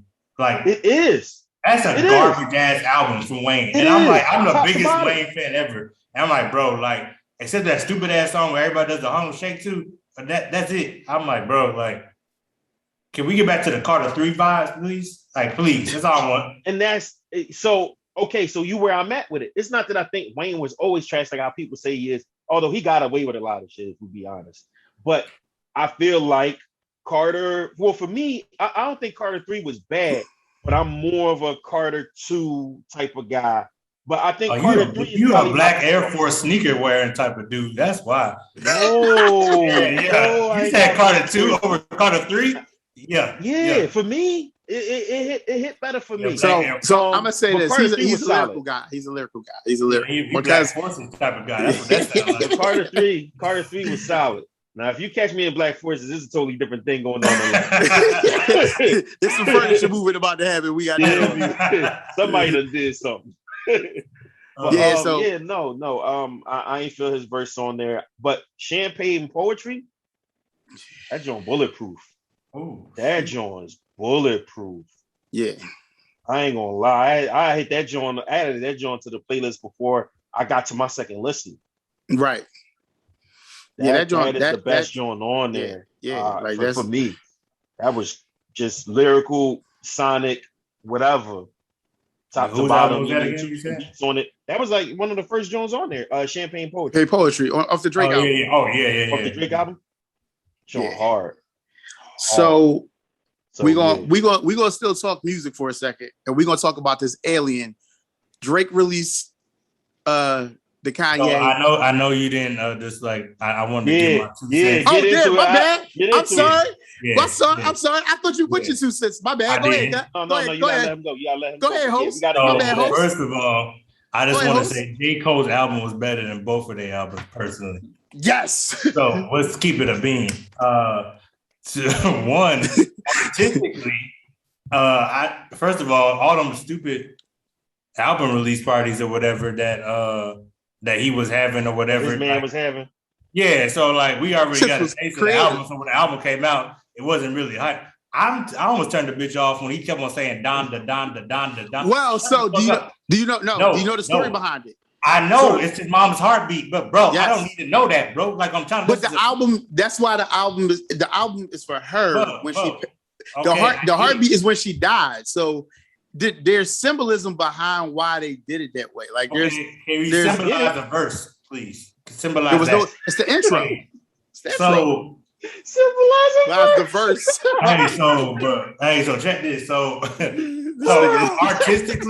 artistically, Kanye, like he proved the fact that he's not like from here because he's always thinking like 5 times ahead, even with that whole Donda thing, right? Like, okay, that makes sense. Like everything he did was there for a reason. But ain't nobody really trying to hear. We trying to play songs that we gonna bump in the club or we just drinking brown liquor. So like you said, the vibe. He's not that no more. There's a few songs. It's a gospel album. It's a gospel album. Don't say that either. He just mentioned God. It ain't no gospel album either. The person who grew up in church, I'm tired of people trying that round. No, it's not a gospel album neither. Don't you dare. Don't you dare. So it's a few songs. A rap album. Did you say Jesus? That was Red. That was Red. That's him over there. That wasn't me, Jesus. That wasn't me. That was him. It's the dark one. It's not. Oh shoot! It's not a rap album either. It's not a rap album. So ain't. It ain't a rap album. That is. And it's a Kanye album. It's a Kanye album. And then for CLB, like I like how you said it's not like it's the vibe. So Drake is now, right? He's now what everybody wants to hear now. He's the rapper for now. So like he's putting out. DJ Khaled is not a rapper, but he has features with every rapper on his album, and that joint with the #1. So that goes to show you that all you need is a couple features in your album, and you be successful, for real, for real. So with that being said, that's why I said I feel like Drake's album was better because it's made for the people of now. If that makes any sense. Yeah, that makes perfect sense. If Kanye would have came with an album and it went crazy on, I don't need it. If I already heard part 1, why the hell I'm listening to part 2 of the same damn song? That's the shit. Like, that's another thing that's a turn off too. You have 20-something songs, but it really only need 12. Like, bro, like that was an issue. So there's a lot of stuff on Kanye's album. I feel like artistically, like you have to be one of those like really deep thinkers, the vibe and everything to kind of get with it. But for real, J. Cole killed him off rip. All right, I still bought that whole album from. Yeah, me too. I'm still listening to J. Cole. Yeah, I tell everybody, pride is the devil. Hey, let me tell you. Whoa. Yeah, I was just listening to that this morning at work, trying to stay awake. Bro. That got me through the day today. So I was so I think like stuff like that. But yeah, man. So if I had to pick an album, I would say CLB just because like I am kind of like this is like Kanye is more so if I just want to sit around and have something playing around the house while I'm cleaning. No disrespect, but like I want to turn up. That's actually how I listened to it the first time. I actually put it when I first downloaded it. I put it on and played it through the sound system because I wanted to hear the beats the right way. So I wanted to hear the production the right way. Again, like both of their albums could be considered in my time. They would be considered, or me and Cuz time, double disc albums. So they was double disc CDs. So that's the way I look at it. In this streaming era, it's 24 songs. So you're going to look at it as it's just one whole album. But back when I was 17, 18, that was a double disc. That was a Pac CD. That was All Eyes on Me, 2 discs, Life After Death. Ready to Die. Yeah. Ready to Die. Ready to Die, yeah. No, Life After Death. Life After Death. No, it was right. It was right. Yeah, it was Life After Death, yeah. It was Life After Death. Life After Death, big, double disc CD. You got 20-something songs, and that was, that's how that music was made. I get it. I didn't like the part 2. I like all the part 2s of the songs because I like the features on the part 2s. For each song, I like the features on the part 2s on the Kanye album. So that's why I like the part 2s. Like the okay, the first one is hot, but part 2, I like even more because of the feature. But can we talk about this alien? Like, can we really talk about this alien? Like, can we talk about this alien? No. Drake releases. So I'm mad at Drake, but I'm also not mad at Drake for doing this. I'm grateful. So when I heard the story about why Drake released it, why he did it, I found it even more funnier. So these niggas really do hate each other. So I've come to realize these niggas really hate each other because Drake was like, Kanye sent him that track so Drake can write a verse for it. But then decided, no, he sent him the beat like, yo, you can have this beat, you can use it for yourself, make your own song, that's you. And then he does the song with 3,000 and it gets sent to him and he's dissing Drake on the song. He was like, so this bitch is playing in my face.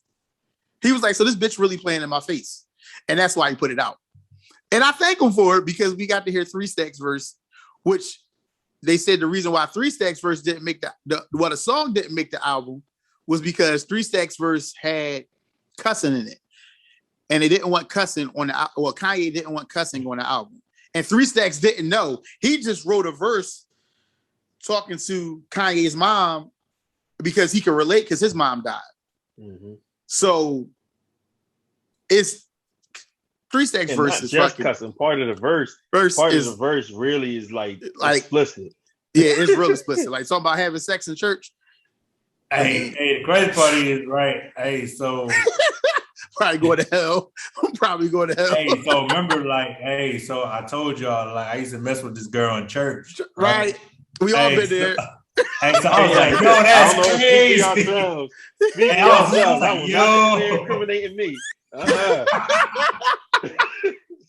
So, when I heard that, I was like, I went right back to my childhood, like, oh shit, I'm going to hell. I was like, yo, that's wild. But nah, dude. I will say for a lot of, once again, And this is coming from the people like my age or whatever that didn't really appreciate Andre 3K like that. He's an alien, yo. Like, bro, that boy, it's crazy because like I still didn't feel like he got the type of like shares and stuff like he deserved. Now I see it from like a lot of celebrities, right? I seen it from people that, no offense, y'all generation or whatever, but I didn't see it from mom. Like, bro, y'all really slept on Andre 3K like that. Like, and I think for me, because like, and I hated it. I seen a post. And I think I deleted this little chick off of Facebook, bro. Because, hey, she pissed me off, bro. I was already doped up because I was on my medicine and all that, right? She gonna talk about the only song that Andre 3000 did was "Sorry, Miss Jackson" or whatever, or something like that. She don't know no better. Hey, no, I don't got the fuck. She can know by herself because she deleted it. Lord help, but she don't know no better. Like she don't know. Bro, I'm like, the crazy part is like, I had to make sure she was at the right age before I deleted her. Bro, we ain't got nothing else to talk about. Like, yeah, you. I was like, bro, you didn't know about Outkast, and then like she messed it up on the comment, bro. I promise you, she was like the first time she ever seen Big Boy was in ATL. Bro, you gotta go. Oh yeah, you gotta go. You gotta go that way. I ain't got nothing that way. I can't be associated with you, bro. No. You got to go that way. That way. But for me, as I always like my dream was like, let me get one like Outkast, one more Outkast album. Like that's always been my thing. Yeah, so, like, that's everybody. Me personally, it was like, yo, I appreciate you. Listen, when I heard it, I was like, Kanye, I'm happy you didn't put this on the album because nigga, he destroyed you. Like he made you listen. I didn't even need to hear your verse. I listened to it, but I didn't need to hear your verse.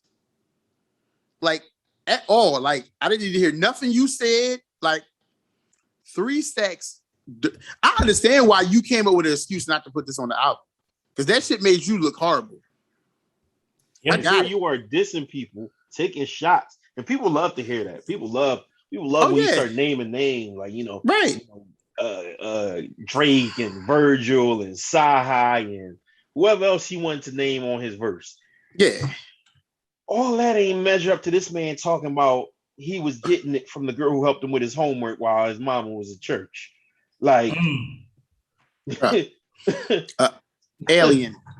Nigga. That dude is something else, man. And he only give you verses every once in a while. Like he don't even come out like that. Like features. He give you a verse. He give you a quick feature. He give you a good 16 to 24.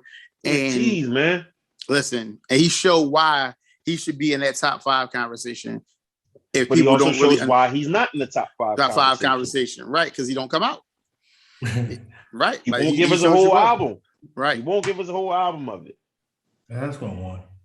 Yeah, man. I just want one Andre album. That's what I want. Listen, he like Lauryn Hill. Like, I want an album. Like, I want another album. Like, I want another L Boogie album. Like, the Miseducation. The Miseducation of Lauryn Hill was probably one of the best albums ever. That's an album legit, and I think because I'm biased, because my mom used to play at her Pontiac Bonneville when I was growing up. Pontiac Bonneville, bro, take it back. Hey, that's the one we used to have that CD player. They had a little string come out, put the tape into that bad boy. Yeah, real quick. Man, but that's the one. That's the first album I remember listening to every song. That was my first album, and I was like, so for me, I was hyped when she got on Nas's joint or whatever. And she spit that little bit for Nas or whatever on his album. Side note, Nas' album was pretty interesting. It didn't do what I thought it would. It was interesting. For Nas, it did. For me. Yeah, for Nas, it was a good album. Like I think that's how it is sometimes. Like sometimes I kind of qualify it by like the person it is. Like it's not like overall, like, oh, that joint was crazy, but it's like it's that artist. No, so yeah, it's that artist there, and especially after following that Kanye album that album he did with Kanye, this was a way better album. Like this was a way better album. Oh yeah, absolutely. Way better. Hit Boy did his thing on this album. Like I like Hit Boy a lot. Hit Boy on the production is definitely for the win. Before we get into our main topic, I had one thing I wanted to make sure we We definitely do a rest in peace to Michael K. Williams from The Wire. Omar. We lost Omar, man. One of the a supreme talent, man. A supreme talent. Absolutely. I really hate this social media culture sometimes. When people die. 50 Cent real quick. Fuck 50. Yeah. Fuck 50. You a roach for that shit, yo. Yeah, the shit he did, that was nutty. Hey, you a roach for that. You want to explain? You want to explain it because you got more hostility about that. So you can explain. I was like, whoa. I was explain it to him. So y'all know 50. Like he called himself being a troll. He always got to find a way to make himself relevant and be in somebody's business. So he took this opportunity where Michael K. Williams died, right, and then related it to watching Kanan. Raising Kanan. Yeah. If y'all watching my show, y'all know that fentanyl is crazy. Right. Yeah. Because on the latest episode on Raising Kanan, everybody's dying off of fentanyl. Yo, that's crazy because it's that. Right. Hey, that's funny. If it was that him and Ja Rule shit, I'd have chalked it. You know what I'm saying? Yeah. You know what I'm saying? I understand you got beef with the nigga. It's not just wax, it's real stuff. Y'all really almost took each other lives. You know what I mean? Violence really happened behind that. Right. So I think it's petty and I would think it's small of him, but at least I get where it came from. This man ain't never did nothing to you. Right. You ain't never had nothing negative to say to him while he was alive. Right. Exactly. How would you play on his death like that? So nigga, man. So touching on social media again, like I hate social media culture a lot of times. Even though I'm big on social media, I hate the culture of it, especially when it comes to death. Like to find out that Michael K. Williams' son gets off an airplane and the first thing he sees when he signs onto his social media is that his dad died and he couldn't get a phone call before that information got put out is fucking horrible. It is fucking horrible. Like Z Nation, man. I ain't gonna lie to you. I don't think it's that bad. Personally, okay. I mean that's a personal opinion. The reason why I say that, and I want you to stay please with explain. Me. I got you.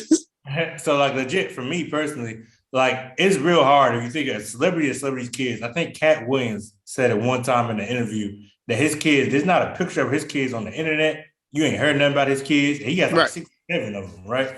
That's an accomplishment, right? Usually, if you're a celebrity, you sign on to everything, like TMZ. Unfortunately, that's what comes with it, right? So, like, for him to find out anything with it, his dad could have been in 2K, which he was. His dad could be like in 2K. You're gonna find out, oh snap, like my dad's in 2K. All right, cool. So everything that comes out of it, being a celeb's kid, Shaq's got 7-8 kids, bro. You don't think every time his dad slides in some girl DMs or goes crazy about Ben Simmons or whatever, his kid's not seeing the shit pop up. Like, so like as a celeb's kid, whatever, I kind of get like, that's like you kind of sign up for, it's the life you sign up for. It's sad. That's sad, yeah. Because like coming from a day, back in y'all when y'all had like the black and white TVs and stuff, like y'all didn't have. I respect shit out you. Come on, yo. You disrespectful motherfucker, boy. You only 10 years younger than us. God damn, dog. Not a whole decade. Not a decade, man. Hey, but nah, so like on serious shit, like growing up, like even my age, like I had a Nokia, right? That was it. And we thought that was a dinosaur, you know what I'm saying? So like growing up, like as the social media evolved with these celebrities' kids, like I feel for them, but it's like the life you sign up for. Like I said, I feel like if Cat Williams, of all people, can shield your kids, I feel like they can do a better way of shielding your kids from it and have a closer knit. But that's the life you sign on for, as not your kid. That's not the life your family signed on for. So that's the point I'm making. So like Cat Williams understood that, right? And like I said, who is Cat Williams' kid? So how that information came out was because his son jumped on social media, killing social media. Like he didn't go to a report. He wrote it on his page, like, "Yo, how the fuck do I find out my dad died on here?" Like that was his somebody should have gave him a call. Like he didn't get a phone call. He gets off a plane. You better talk like to the family then. Listen, that's the problem. Somebody in his family never even they didn't get a call. Social media, yeah, instead of going to him. TMZ. Okay. So now, TMZ got it. I'm about to say that's more so on the family than that's not on social media. But that's what we mean by the social media culture. So everybody wants to be first and drop shit on, So drop and what happened was he literally walked off the plane, turned his phone on, and instead of his phone blowing up from text messages, he's getting blown up with mentions. Like, yo, your pop died. You sure? Yo, can you check to see if your pop is okay? Like, that's the shit he got. That's sick. I'm about to say, can you imagine being Vanessa Bryant? Nigga. Cause that's what I was at. That's what I was at. Imagine being imagine being Rick Fox family and you sitting there with Rick Fox and they talk about he dead. Bro, that was the one for me. Cause I was like, not Rick Fox, bro. Like I was like, Rick, my dog. No, right. Oh man. So yeah, man. So rest in peace to Michael K. Williams, man. A hell of an actor. Yeah. You know, he's had so many great roles. He was, like y'all said, he was on 2K. He was on The Wire. Shout out to Archie. Yeah, shout out to the agent. Pick him as my agent. I did pick him on one of my careers. I picked him as my agent. The other one, I picked the white lady. I had to go with the white lady the second time. I ain't too proud to say that. But when he said Archie. Yo, I forgot his name was Archie though. That's a fact. Yeah. But, do y'all want to talk about this upcoming versus battle, or y'all want to skip that? Like I don't really have too much to say about it. It's Ja Rule and Fat Joe. Like we can skip that if y'all want. I'm cool. Okay, we cool. Let's move it right along. We're gonna jump into our main topic today. Topic of this episode is Black fathers and Black husbands matter. Reason why we got you on the show today, cuz you are a husband and a father like the both of us. So we're gonna have a round table about being both, like, and it was supposed to be a couple more other guests on here. I guess they work schedules wouldn't allow it. I'm happy he was able to join us because this would have been just me and him talking, and our opinions is always almost the same on these topics. But so the first topic is, the first question is, what's the hardest part about raising your kids in today's time? The hardest part about raising my kids in today's time is that is the inner city. I'll be honest. It's the inner city right now. The fact that you used to live in the same exact neighborhood I lived in. Right. So we live across the street from each other. You know how it is, literally, right? Yeah, literally. So not everybody raising their kids right, and not everybody, in my opinion, is even really raising their kids. So whereas, I would love to have my son outside running out in front the crib, like I can't let him play with some of these kids because these parents is not watching their kids. Like, you know what I'm saying? You can yell at them and cuss at them when it's time to come inside, but you ain't realize how many sticks, bricks, knives, pieces of glass, bullet casings, or whatever it is they picking up outside and playing with and flinging around. Like, y'all not paying attention. Like I remember about maybe a year or so ago, kid picks up this big ass branch and he's just swinging that joint. It's not till I pull up and I tell him, yo, chill, because you can hit a car, that he finally puts it down. Where's his parents at? His mom inside. Fucking. Yeah. Because I can hear her stupid ass. So you sent your kid outside to go play while you get piped. Meanwhile, if he breaks the wrong person window, you don't get your kid back. Right. Meanwhile, Johnny Freak Body, because people snatch kids left and right, could have been walking your kid around the corner for you to never see them again. Mm-hmm. Meanwhile, while all these random killings and shootings is happening, you'd have been the first person on the news. What happened to my baby? Not my baby. They shot my baby. You was upstairs getting blasted. What are you talking about? Shut up. Well said, sir. Well said, sir. I think it's just the fact that people's standards as far as family is so low that unfortunately it impacts how things is gonna be with my kids. So now I gotta be the snooty uppity person. Or I could only go over in this place, or I'm gonna go to the park. I gotta go drive, 45 minutes over this way to make sure my kid can go run around and do whatever. And with my working 2 jobs, that gets a lot more difficult to do. Right. When I live within 10 minutes of 2 parks, 5 minutes of one, right, and 10 minutes of another. Right. And don't they got that little play area in the back of where you live at too? Or they tore that joint down? I ain't counting that shit. That's the okay. That's Section 8 world. That's Section 8 world. That's Section 8 world, bro. That's the Section 8 version of Disney World. He is not going to fucking back there because no. Cuz, you want to go next? Smoking. You want to go next, guys? So for me personally, mine's a little different dynamic because we're mobile. Let's put it like that. So my kids actually live a pretty sheltered life compared to a lot of the kids, their cousins or whatever. So for me, it's just giving them constant reminders that they're Black. I know that might sound weird, but it's like reminding they're Black. So my 2 stepkids, they have their Hispanic or whatever, and they're Black, but they grew up in California, which is known for the Hispanic Mexican roots or whatever, right? So they don't really know that they Black, if that makes any sense. They come to the Army side, whatever, going to Army schools. They got these beautiful Caucasian little girls with the long hair, and it's all of a sudden Samantha, who has curly long hair, wants her hair straightened to look like her friend. Because they think that's what right looks like. And I had to explain to her, no, your hair is beautiful it is the way it is. This is the way, the way your hair is, this and the third. Matthew is just another, I want him to grow up the way I did, kind of. I don't want him to grow too rough like I did. I had older brothers and OGs and they're on every corner and all that good stuff. So that lifestyle I don't want, but I don't want him to come home to my peoples and actually, he's getting beat up and stuff, right? So I don't need that either. But I want him to be street smart in a sense too. But I can't do that here either. But also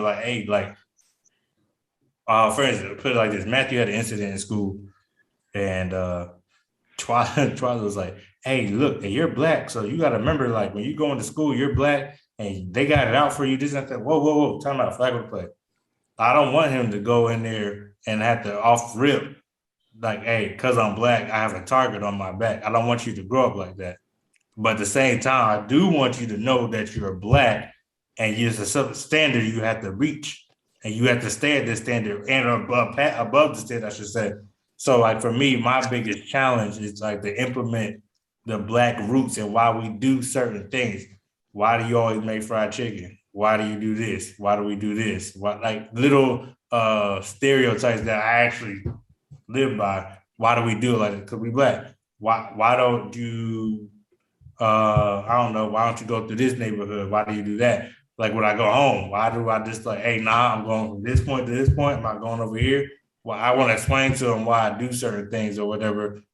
And I don't want them to look later in the line being Black is a bad thing. So I think that's been the thing. I think we got to the point as parents that we try to unblack our kids to the fullest extent of the law. Right. So I think that especially being on an Army base now, or Air Force base, a military base, I see I'm trying to get my kids to not fit in with the rest of the kids. If y'all catch my drift, I want them to stand out. And so I don't want them to be hey, and they don't see themselves a lot. So we've been pushing hanging out with the other kids that look like us or whatever. So because they've been hanging out with different kids, and it's that's cool and all, but I don't want y'all to get to one day where you go to a public high school and you don't know what the heck is going on. You need to get some people that act like you, talk like you, or whatever. So that's been my thing, because we move a lot. We're just trying to find a community that is us. And so right now we found it. So thank God, in Europe of all places, we found a black community. But I think that's probably been my biggest challenge. Um, I don't know, man. I feel like I have a daughter, so I think that was probably my boys. Are for me are easy. I ain't gonna lie to you. I had no issues with them because, like, hey, whether you like it or not, you gonna be raised in my image. Okay, so like the way I move, the way I talk, the way hey, but for girls, it's a little bit different, and I'm learning it as I go. So I think like even though I feel like Samantha's gonna be the athlete of the family, but I feel like with girls, it's like a lot of the stuff that how I treated girls or whatever. It's a lot. There's a lot of lessons I learned or whatever, and I'm trying to like prepare her for or whatever, and just trying to give her that assurance on a day to day or whatever. Like your black is beautiful type vibes every day or whatever. That's always been my thing. And be proud of who you are. Be confident. That's been my biggest challenge so far. Where do I start on this topic? I guess I'll start with the fucking boys, I guess. It's hard, man. Like being a dad, this shit hard. This shit hard as shit. Yeah, I ain't gonna lie, this shit hard as shit. This shit ain't easy. Being a dad with teenage boys, this shit is different. This shit different, especially now. Like, you know, like I look back on my own childhood and how I was raised, and I try to use a lot of the tactics, a lot of the things that my dad used with me, I try to use with them. But it's really hard to raise two teenage boys in this day and age. Like, especially when, you know, I coach basketball, my cousin coach basketball. You even coach to an extent. Like, and in Philly right now, like, my son has buried at least 4 of his friends that he all played basketball with. That's the hardest conversation to have right now. Mm. Like, that is the hardest conversation to have with a kid who wants to run the street and be like his friends and be out there. And he can't because his dad is just like, no, B, it ain't safe. Like, these streets ain't safe and they don't like you. They don't like you like your family do. So, you know, like for me, it's interesting. Like I always look at my sons and I see who they are as people. Like my sons are night and day. Like they might have similar hairstyles, but that's where they stop. That's literally where they stop. Like they are fucking night and day. One is a super athlete. Like he might be the best athlete out of all the kids. I think the fucking baby's gonna be the best athlete though, because she's taking hold of basketball. Like this shit is like it's the end of the world. So I think she's gonna be the best one. But as far as the middle kid goes, like all he cares about is football and basketball. That's it. He just want to play football, basketball, go work out. He got a couple girls he like, but other than that, he's pretty much locked in on what he's locked on, and he loves music. Those is his things. His friends is his friends. Like his little group of friends around here, they run around, they get into dumb shit, but it ain't no dumb shit where somebody gonna lose their life. Mm-hmm. They, you know, like they beefing with other kids, and that's just normal kid shit. But my older son, listen, I be worried every time that boy walk out the door. I be scared he might not come back in the door. And he not hanging around that group of people. But you could be in that area and it just happens. Like where he lives at, anything is possible. It don't even have to be your friends. You could be standing there talking to somebody that you know who living that life that you ain't living. And because you standing there, you end up getting shot because he was getting shot at. So, you know, like I always tell my son, nigga, you ain't a goon, you ain't a thug, like you ain't none of that. Like you ain't never been that. You wasn't even raised that way. Like, do he love girls? Yeah, he's infatuated with girls. Like that shit, girls got him fucking back on honor roll. Cause I told him girls don't like stupid boys. That nigga started going to school and doing his work. Like, like, you know what I'm saying? Like, so, makes sense. You know, like, so raising boys, I feel like raising boys is so tough right now. Like raising girls, oh man, that's a whole different conversation, man. Like that shit's, listen, I learned so much from the oldest kid about raising girls. Like she is so talented and so smart. Like, I strive for the baby to be that way because how she is. Like, and I didn't get to raise her, so I came into her life late. So I came into her life when she was like 14. Yeah, she's turned 20. So yeah, I came into her life when she was 14. So, you know, watching her grow through the teenage years, I learned so much from her. Like, she taught me so much about being a father and being there and how to deal with situations when dealing with your kids.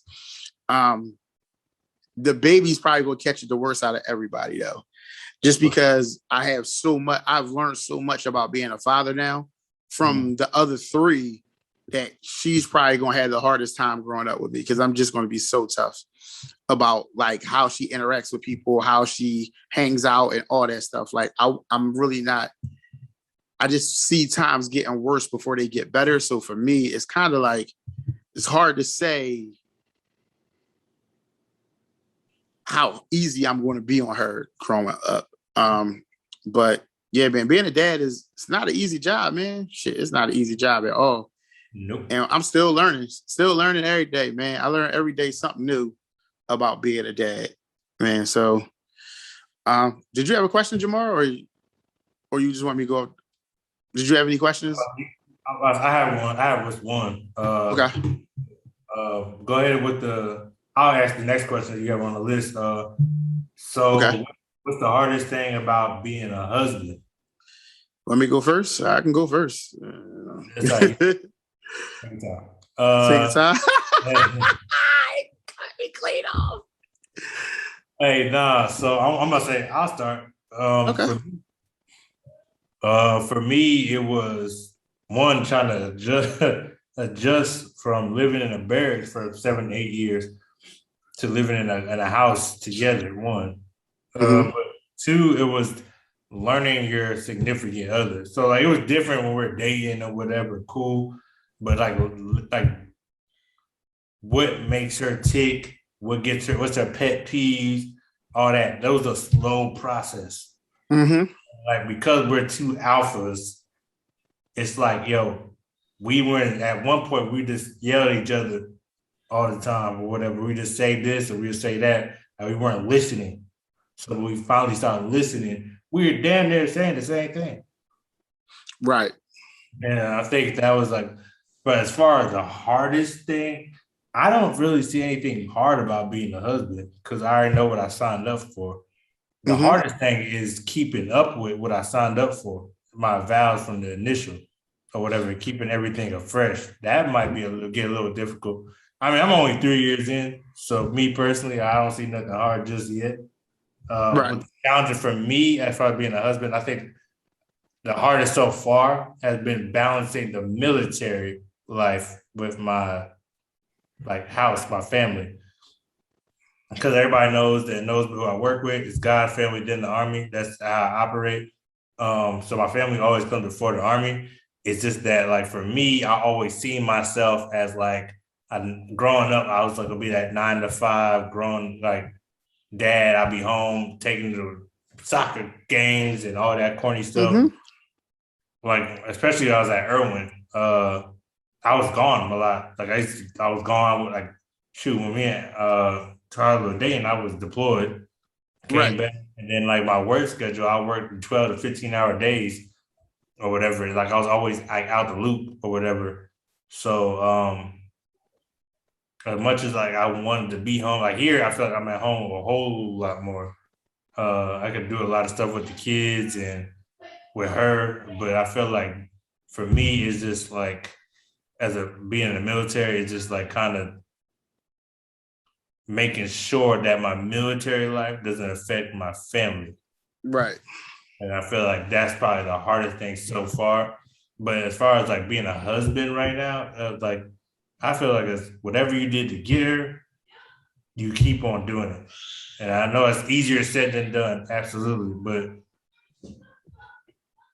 at the same time, I feel like we, as husbands, I feel like sometimes honestly, like we just gotta take a sit back because like I know me, I'm a proud dude. I'm not gonna admit when I'm wrong. I'll be damned, okay, if I admit when I'm wrong. Okay, I'll tell my mama that I messed up before I tell her that I messed up. I'm not letting Right. you. I'm not giving you the time of day. That's just me. Right.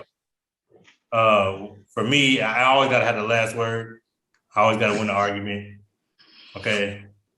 That's just like I said. That's just me or whatever. I'm petty. So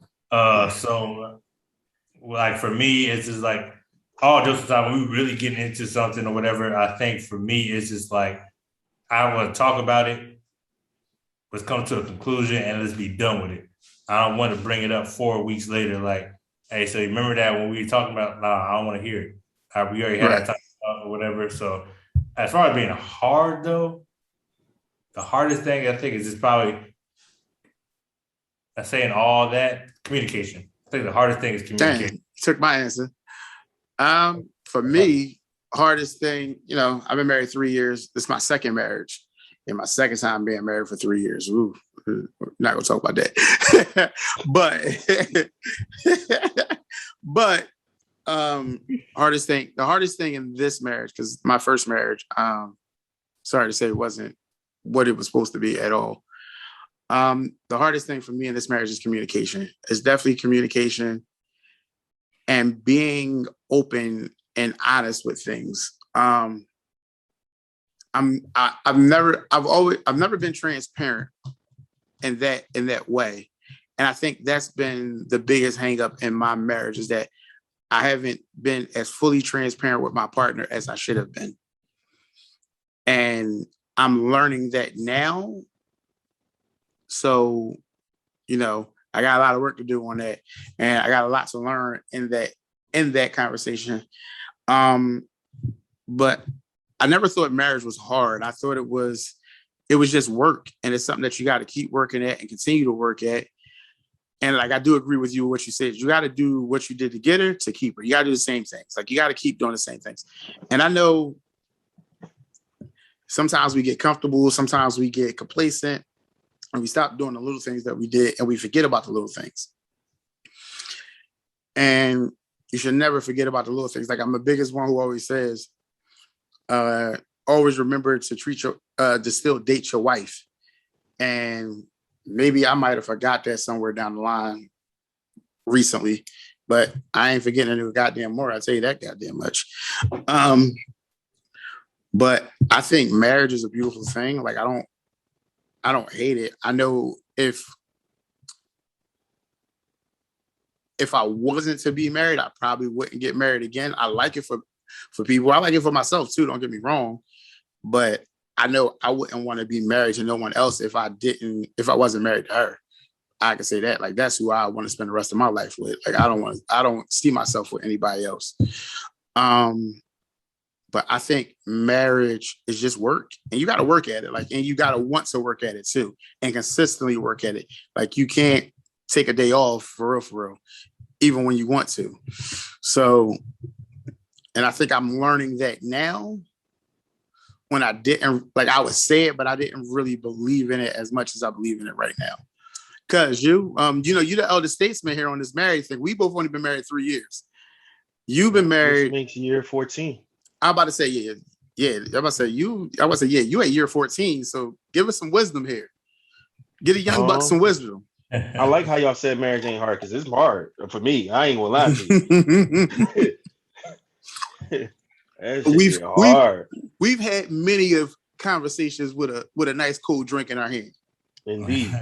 That should get hard. And I think for me, two of the hardest things, like you mentioned, communication, I think is definitely the downfall of any marriage that goes left.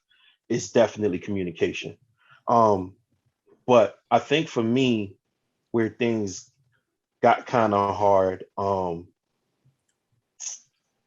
ain't gonna really say ego, but I'll say that understanding her point of view with certain things that just like wasn't the end of the world to me. You know what I'm saying? It's like, all right, but everything cool. We still cool. We still got, you know what I mean? Like, why are you fidgeting about this one thing? But it's like, I had to realize that it's probably never going to matter to me. But because it matters to her enough to make us think about it, just go ahead and handle it. You know what I'm saying? I like to say happy spouse, happy house. I know everybody be happy wife, happy life, but I Happy say spouse. happy spouse, happy house, because when you neglect to be happy in your own marriage, you resent making that other person happy. They happy as hell. You doing all the things to keep them happy, and they fine, and they don't even know why. Now you sitting there looking at them like, can you give me a cup of water, babe? I mean, she happy because you brought her the water. All the time, you know, I wish she would get up and get her own goddamn water. Because you know what I'm saying? Now you, because you didn't take time to be happy or say what you needed her to do, you expect her to know. Like, that's back to communication. So I ain't gonna get too much into that. But I think the other thing is learning to love the person when they change. Right? Like y'all was saying, you know, what you did to get her is how you keep her. That's to a certain extent, because what happens when she's not who you got? She's not the person who you got at the beginning. And yeah, we prepare for that physically as men. We always be prepared for that physically. You know what I mean? You know, she may or may gain weight. Her hair is gonna change. You know what I mean? If you met her and she was like a supermodel 10, if you stay with her, she's not going to be a supermodel 10. She's going to be your 10. But you know what I'm saying? So as men, as growing, mature men, we prepare for that. We don't be prepared for the mental or emotional changes that might happen with them or even with us. Right. I think that's what presented some difficulties in my marriage, like some things that we both went through that literally changed our personalities and some of our wants and some of our priorities in ways that it's like, well, damn, I didn't sign on to get married to you. You felt that way about this, you know what I mean, 3 years ago. Now all of a sudden you're a complete opposite. Damn, how am I going to deal with that? Because when you felt that way, we was on the same page. Right. Now we not on the same page. How do we work from here? You know, when I married y'all, you was in the Christmas. You was my little reindeer. Now you the Grinch. How are we going to work this out? And it's, you know, knowing where you make your compromises and concessions and acceptance. And I feel like, and I'm not trying to get too deep in the soapbox, but I feel like people think that compromise and acceptance is the same thing. It's not. Boy, you better preach. It's not. Boy, you better. Sometimes we just do accept things about our spouse. They accept certain things about us because it's not going to change. It's not going to be modified. You could go to therapy and it's just who you are at the end of the day. Right. But it's not the end of the world. That person just has to learn to accept it. But then there's certain things where, yeah, no, this is a problem. You have this flaw. Maybe you should go to therapy, go see somebody, because you can't get it done on your own. You're not understanding it when she says it to you or he says it to you. You need an outside opinion to help you see where you're wrong at and how to modify yourself. That is and that person understanding that you're seeking help and trying to get better. That's their compromise is going to be not flipping out every time you did the wrong thing. Right. You know what I'm saying? If you're a person who in your marriage who's not great with money, her understanding that you're trying to, you know, you're taking these financial courses or you're reading books about finance, you know, you buddied up to an accountant, something to help elevate your issue. I mean, to better yourself and eliminate your issue. She's not going to get mad because, oh, well, you went out and bought this. She's going to be like, all right, didn't like that, but I see you working. I see you getting better. Okay. Just, you know, talk to me next time before you, so I can remind you. Stuff like that. You know what I mean? That's where a compromise come in. Compromise is when two people, you know what I mean, come to the table and try to figure out how they can handle the issue. Acceptance is just like, that's the issue. It is what it is. So I had to get that out the way because I had a conversation with a friend about that earlier about marriage. And she was like, oh, well, you know, where does compromise come in? And I'm like, listen, there's certain things I ain't finna compromise on.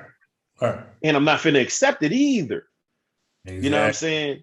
Yeah. So, you know, you just got to kind of, as they always say, pick your battles.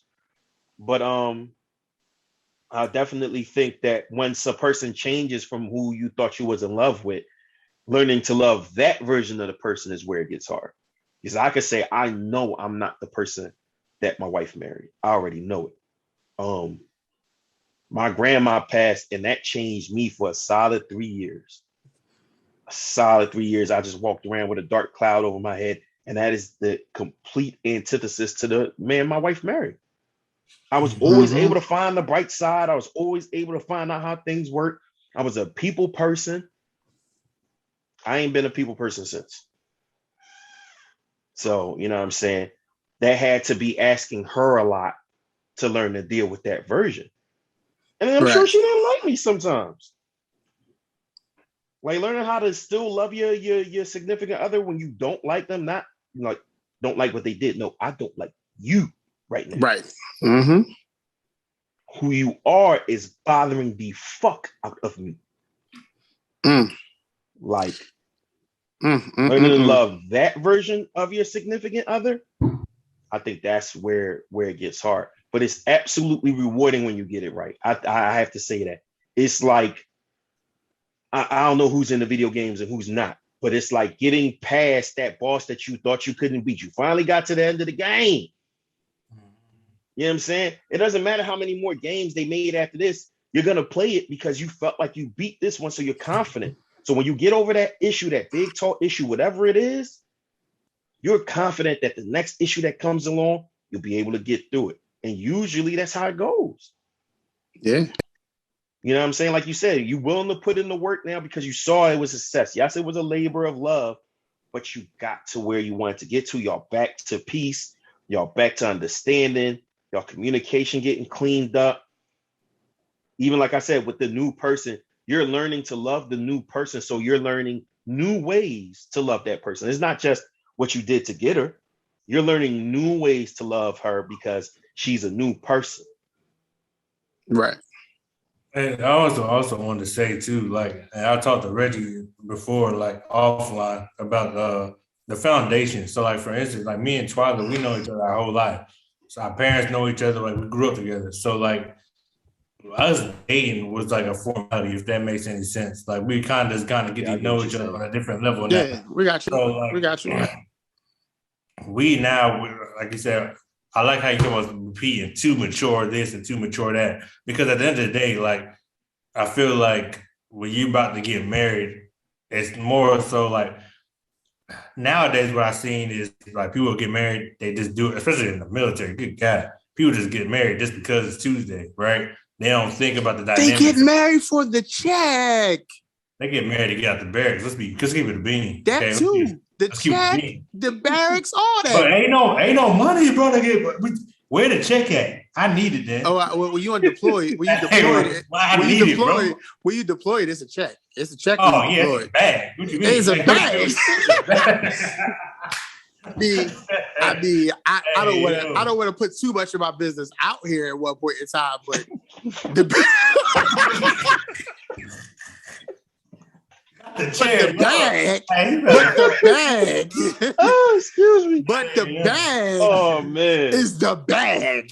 Understand? The bag is the bag. I ain't gonna lie, them little child tax credits, boy. That's the bag right now. That's the bag too. I appreciate all three of them on the 15, boy. Listen. Hey, but the foundation for me though, for real, like because I feel like every problem, everything, we can always come back to the root of it, discuss it, and like he said, once you get it right, that's why I said like I feel like me and Twyla can go through damn near anything. I mean, there is some things that we just off rip we talked about that is a big no-go. Like it's not happening. We ain't coming back from this. This is where we draw the line. It's gonna take a hand of God to fix this situation, but. About everything else, though, I feel like we could come back and be like, hey, yo, this is what this is. We're not doing this no more. You know what I'm saying? Like, fix it. Like, we always can come back to that. But because we, know each other or whatever, and like he said, once you get it right, everything else kind of flows. All right, boom. Like, I tell you, I'm not the greatest with money because I was in this place. If I wanted something, I'll just go out and buy it. Now I got a wife and 3 kids. I can't just go out and buy it. I gotta make sure what I want. Right. Everybody else is good first, and then if I have enough, then I go out and buy it. That was things I had to learn or whatever. And I agree.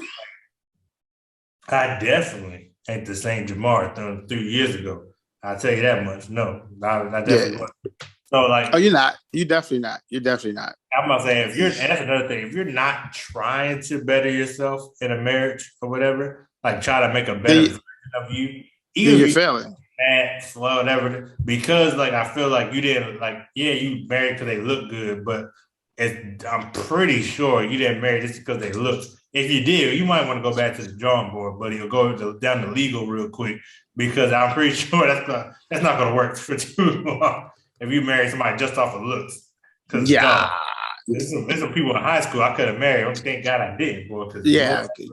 No. Yeah, I definitely. Your mic is muted. Yeah, your mic is muted. I definitely or sex because there's a lot of people out here in sexmatized marriages. Oh yeah, them too. Yeah, man. You know, dickmatized or that gawk got you not want to leave. The gawk. He said a gawk got you. He said it right. Oh shoot. So a lot of people, if they honest, that's why they still there. Because they don't want that person fucking somebody else. I definitely say I got a lot of work to do on myself, but you know, marriage is a beautiful thing, man. It's a beautiful thing when it's right. Get out, run. Okay. Sorry, what did you know? Okay, no, he's absolutely right. When it's right, if you feel that way, you're doing it wrong. That's all. Yeah, like when it's right, it's beautiful. When it's wrong, whoo, Lord Jesus Christ, you won't know it's wrong. Oh Lord, when it's wrong, Lord Jesus help you. And if you really love that person too and it's wrong, oh shit, Lord help you. That's when it's sad. Oh shit, that's boy. When it's sad. Listen, that's when you that's when you feel like your motherfucking life about to end. God damn it! Like, ooh Lord, help you, baby, Jesus. That's when you need a hug, man. You need something. Shit, a fucking bottle of fucking something. God damn. But you know, love is. You know, marriage is a beautiful thing, though. It is. It's definitely beautiful. You got to study, and like y'all said, you got to put in the work. Even in the benefits when you put in the work, man. The benefits, though. Good and bad times. I want to clear something up. I'm not saying. I know you hurt. I'm not saying that marriage isn't hard. I just personally feel like I got mine right. So okay, I like that. Yeah, I like that too. So that's why I always tell people. That's why like, people always ask me like. Oh, is marriage hard? I'm like, nah, bro, I'm good over here. Like that's one would tell you, I'm good over here. Like I ain't got no issues. Fuck heavy. I like talk your shit. Talk your shit. Hey, don't pump me up. Don't pump me up. Don't pump me up. I'm gonna pump you up. Fuck that. Talk your shit. Fuck that. Nah, so like that's what I mean. Like I always feel like I got it right. It's hard for y'all. Yeah. Talk your shit. Talk your shit. Like listen, I ain't gonna say the easiest shit right now. Like. Oh shoot! Woo! But that's honestly, that's why I always want to give everybody where I'm coming from. Like don't get me wrong. I'm not saying me and Twyla are perfect because we're two strong, opinionated people, and everybody ever calls us in the middle of the day. You will hear those opinions. On nigga, I know. I want to fuck with y'all motherfuckers enough. Like y'all motherfuckers special. Hey, at the end of the day, I was like, I don't feel like there's anything like it's common sense. Boom. Like if a girl gets pregnant, she's going to end up having shit. She's going to get bigger. Body not might be the same. What are you going to do to help her if she wants to change the way she looks? Are you going to sit there and just stand by, or are you going to do something? Like that's the thing that I figure I separate. Like little stuff like that goes along. Like you said, put it in the work or whatever. But I feel like I was built that was common sense. It's in my DNA. So like that's hard. I like that. So like a lot of people, like when I hear a lot of these issues. I can't comprehend it because I was taught at a young age, right? I had good examples of like these married couples at 40, 50 years. I'm sitting at them asking them questions. But there it is. There it is. That's the key. You got examples. I'm a damn sponge. Okay. Yeah, you got the game. There's so many of us out here married that ain't got none of the game. Get the game. Man, I don't know the game. I mess around. I don't even know the scoreboard. We in the dark. You and me. Like the scoreboard Ray over Charles here. and our way through this marriage, listen, bro. The basket here, and I'm shooting that way. The basket here, but I'm still shooting like this. I know I done laid the ball up in the opponent basket a couple of times. Couple times. Hey, Yeah. I'm the bull where the young boy was turned around and went the wrong way, and the coach was slapping that shit back. I'm him. Real shit. I'm him. The coach and punch my shit. So I punch my shit like that's not your basket. I'm him. Like I got it. But no, I'm about to say, I've always been a sponge too. And then it's also part of the military. You always hear like people in the military, like, if you don't like that NCO, make sure you take something from that NCO to make sure you're not like it. So I always took that. I had a lot of divorces come my way in the military. Trust and believe. So like for me, like I never had to be put on child support, but I could give you about 47 different cases of what not to do in child support cases, right? Why? Because I made sure I took mental notes of the things I know I wasn't going to do when I did end up tying that knot. I'm not going to just label anybody because, you know what I'm saying? There's a certain thing hey, that motherfucker kind of crazy over there. Like from everything, from beating the spouse, from like everything I ain't gonna lie. Yo, listen, I ain't gonna lie when you did that shit. I thought this was last week's episode where you was fucking looking to the side.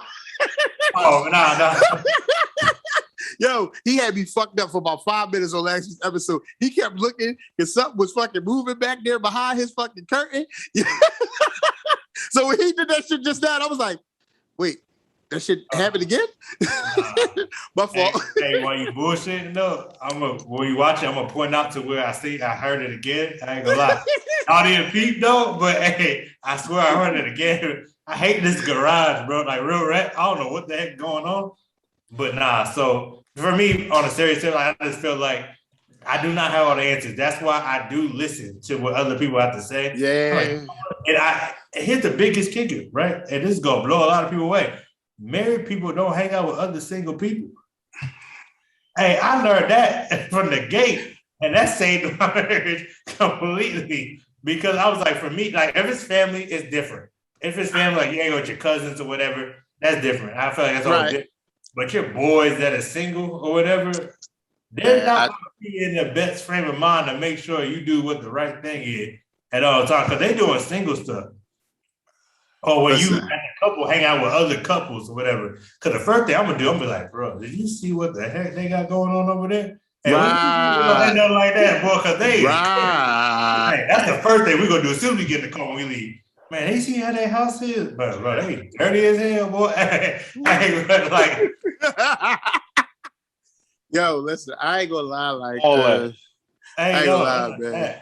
Shit get real sometimes, man. Shit get real, man. Marriage is different, man. Like, I mean, for me, it's definitely different this time than the first time. The first time was fucking horrible, but I hope so. You know, you was around for the first one, so you know. You know firsthand experience what I went through the first time. So yeah, this time is definitely different. Don't you make me spit the goddamn water. The water. Again, the bag, man. It was the bag. That's all I'm gonna say. The bag, man. The bag was fucking nice. The bag is what it was. Like, hey, yo, listen, person. Don't get mad because I said that shit on here, okay? Like, person, like if you watch this episode, sorry, like I'm just being honest. Like the bag was the bag. Like fuck. But yeah, man, like you know, and it's how you weather the storms too, man. Like if you can weather the storms, that's the best feeling in the world, right?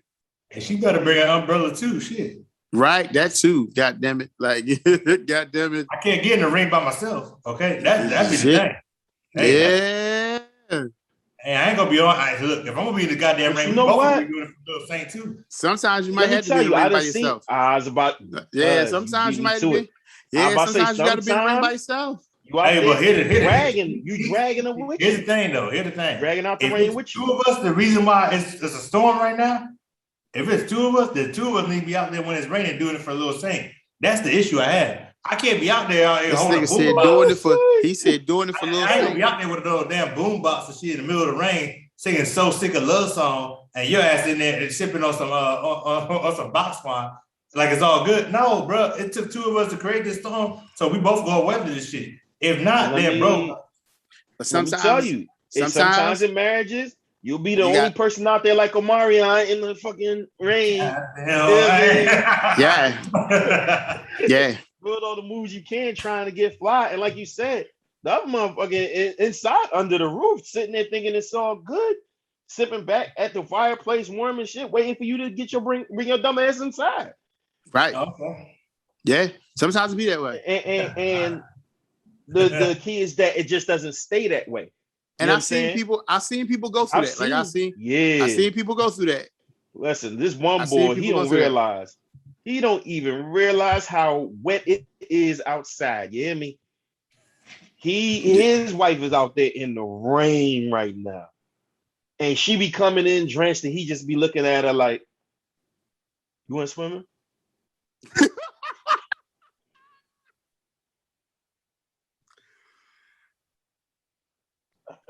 Dang, bro. Moment of silence. Hey, y'all. Yeah, I had to get quiet on that joint. Listen. Moment of silence. Hey, Jabbar, you said you had one more question, right? Yeah. It's a question that kind of, since this is like the I see the finale, we had a conversation earlier with my good friend, Mr. Omar.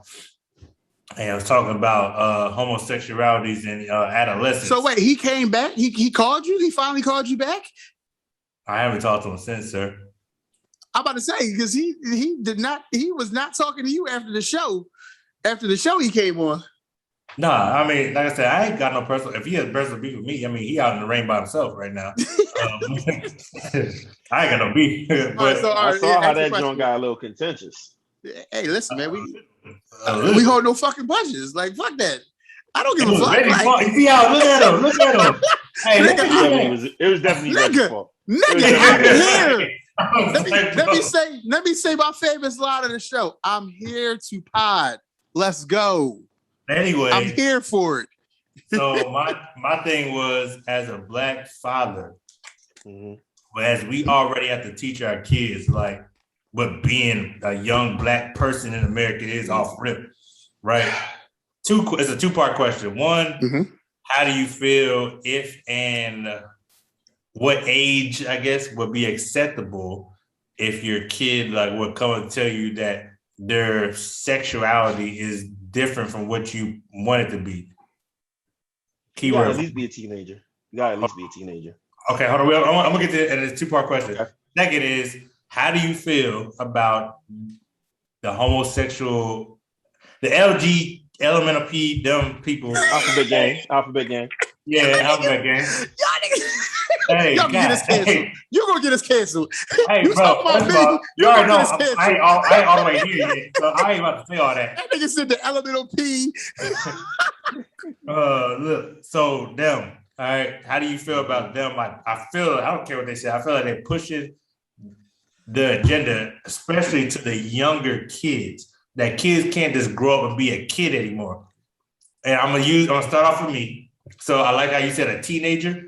I'm gonna go like 17, 18-ish. That's my area. Cause by that time we had went through everything.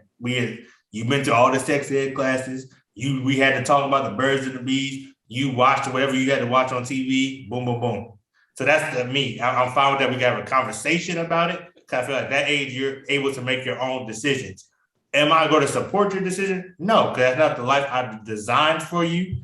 That's not the way I want you to be. But hey, by all means, hey, like, this is your life. I'll tell you what I'm not going to do. I ain't about to go shopping with a Prada bag for your ass. That ain't happening. So, I love you, though, but from a distance. We're getting canceled. Two, I feel like these are all the thoughts and feelings of Jabbar and JB the Kid One only. I feel like the LGBTQ and sometimes Y community. Sometimes Y. They push this agenda to our kids. Oh, shit. For instance, there's a LGBTQ sometimes Y club at the middle school, I think. Yeah, at our middle school here, right? And it kind of messed me. I thought it was a joke, right? When they came, it was a couple parents talking about it. And I was like, bro, they're in middle school. They're in sixth grade. Like, bro, what in the world? Like, these kids don't even know how to wash their ass, bro. Like, that's the issue I'm having. Yo, you say that wash your ass comment one more Bro, they don't, bro. How many times you gotta tell your kid use mustard? How many times you gotta tell your kid use mustard? It's a fact, bro. It's a fact. Yo, if you watch that episode, I think he said that line at least 5 times, yo. But it's a fact. It's a fact, bro. Like, how many times when you grew up, how many times like your parents used to bust you out? Listen, I'm not arguing with you. I'm just saying it's funny every time you say it, bro. He's over there leaving stretch marks on their drawers still, bro. Like, come on, no cap. Listen, no cap. You ain't said nothing wrong. I just said it was funny every time I hear you say it. That's all. Because it pissed me off because I don't like how kids make grown people decisions and we implement that. And like, bro, the dude on Blue's Clues was gay. Like, bro, I'm done, bro. I don't want nothing else for these people. Like, what else? Like, you teach my 6-year-old on Blue's Clues it's okay to be gay, bro. Like, bro, he don't even know how to spell Blue's Clues yet. Like, that's what I'm getting at. Like, you're right. Listen, hey, nah, I need you to talk next. Like, cause I gotta get my thoughts together. So I'm gonna let you go. I'm gonna let you go next. Like frustration. Nah, cause this is my question first because I had nothing to say. Yo, we done talked about this on 3 different shows, and I'm gonna be real. I'm gonna be real. I want to hear that Reed's point because I know all your points on this shit. I want to hear our guests. You gotta stop, and I feel like as Black parents or whatever on a serious tip, going back to what's the hardest thing, I feel like having a kid be a kid is like probably the hardest thing nowadays as a parent. That's for real. And I feel like that's a real one. I love the fact that my kids right now are living a sheltered life because I ain't got to talk to them about getting pulled over. I ain't got to talk to them about all this stuff that's going on with racism, being gay, and none of that stuff. It's only until they bring it up to me and then we have an open dialogue. I'm an open book. I'm gonna tell you what it is, okay? But thank God, these dudes they got crushes that they're going the right direction right now because I can deal with that. It's not until I crush with little Bobby. That's when I kind of like, hey, motherfucker, we gotta talk. Hey, yo. Lord Jesus. Nah, can you answer this question, please, man? First question was what age? And then the second question was the community pushing their agenda. Like, I got it. All right, so let's get to it. Like I said, for me, I'd be comfortable with a teenage because that's around the age where you really start making moves into who likes who category anyway. Mm-hmm. Like even for my son, I think he's been liking some. What is he? 14 now? Yeah, birthday yesterday. Yeah, so 14. I'd say for the last 2 years, he's been liking some girl or whatever, right? I don't like her. But when he first mentioned liking a girl, I'm gonna say he was 11 at his old school, and I'm protective. I'm not one of them people that's like protective over the boys, and I mean protective over the girls and not the boys. I ain't got no girls.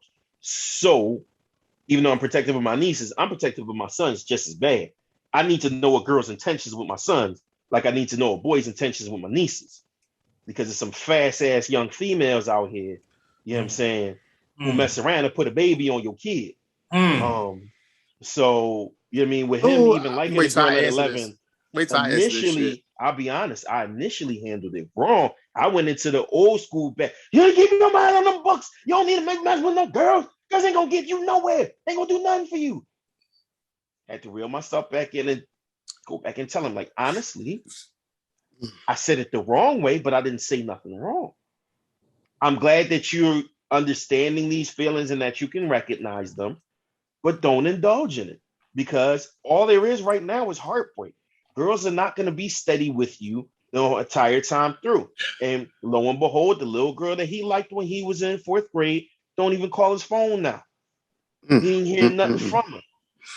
So had I let him indulge in that, like some parents do, let your kid explore their feelings. Fuck that. He's a kid. That's not a feeling that he needs explored. Speaking of which, I feel like my 4-year-old getting up now. Hey, Nate. Go ahead in my room. Yep, Nate. So, yeah, like you feel my kid felt like he was a Tyrannosaurus. My kid feels like he's gonna be Spider-Man when he grows up. I'm not buying you web shooters so you could jump off a roof and die. No, like, I'm sorry. Right. Your feelings as far as sad, as far as angry, as far as alone, those are the kind of feelings that we'll talk through and we'll work through. For all these, like you said, grown decisions that you want to make before you can handle the capability or the consequences that come with it, no, we're not doing it. Now, 13, I have to be realistic, even though I don't want you having no girlfriend, much less a boyfriend. If you like, all right, well, listen, Tariq kind of handsome, Dad. I'm kind of into that. At 13, 14, is it going to make me happy? No, but we're going to have to sit down and have a talk about it. Me, my son, like I said, he just turned 14, but I think at 12, we already started having talks about sexuality. We already started having talks about getting pulled over.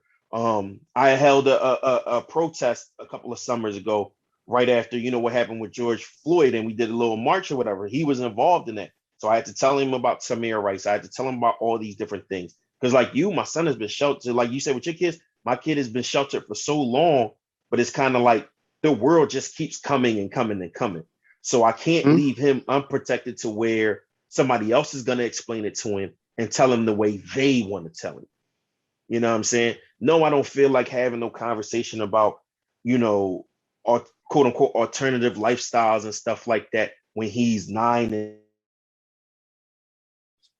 Mike. You might mute it.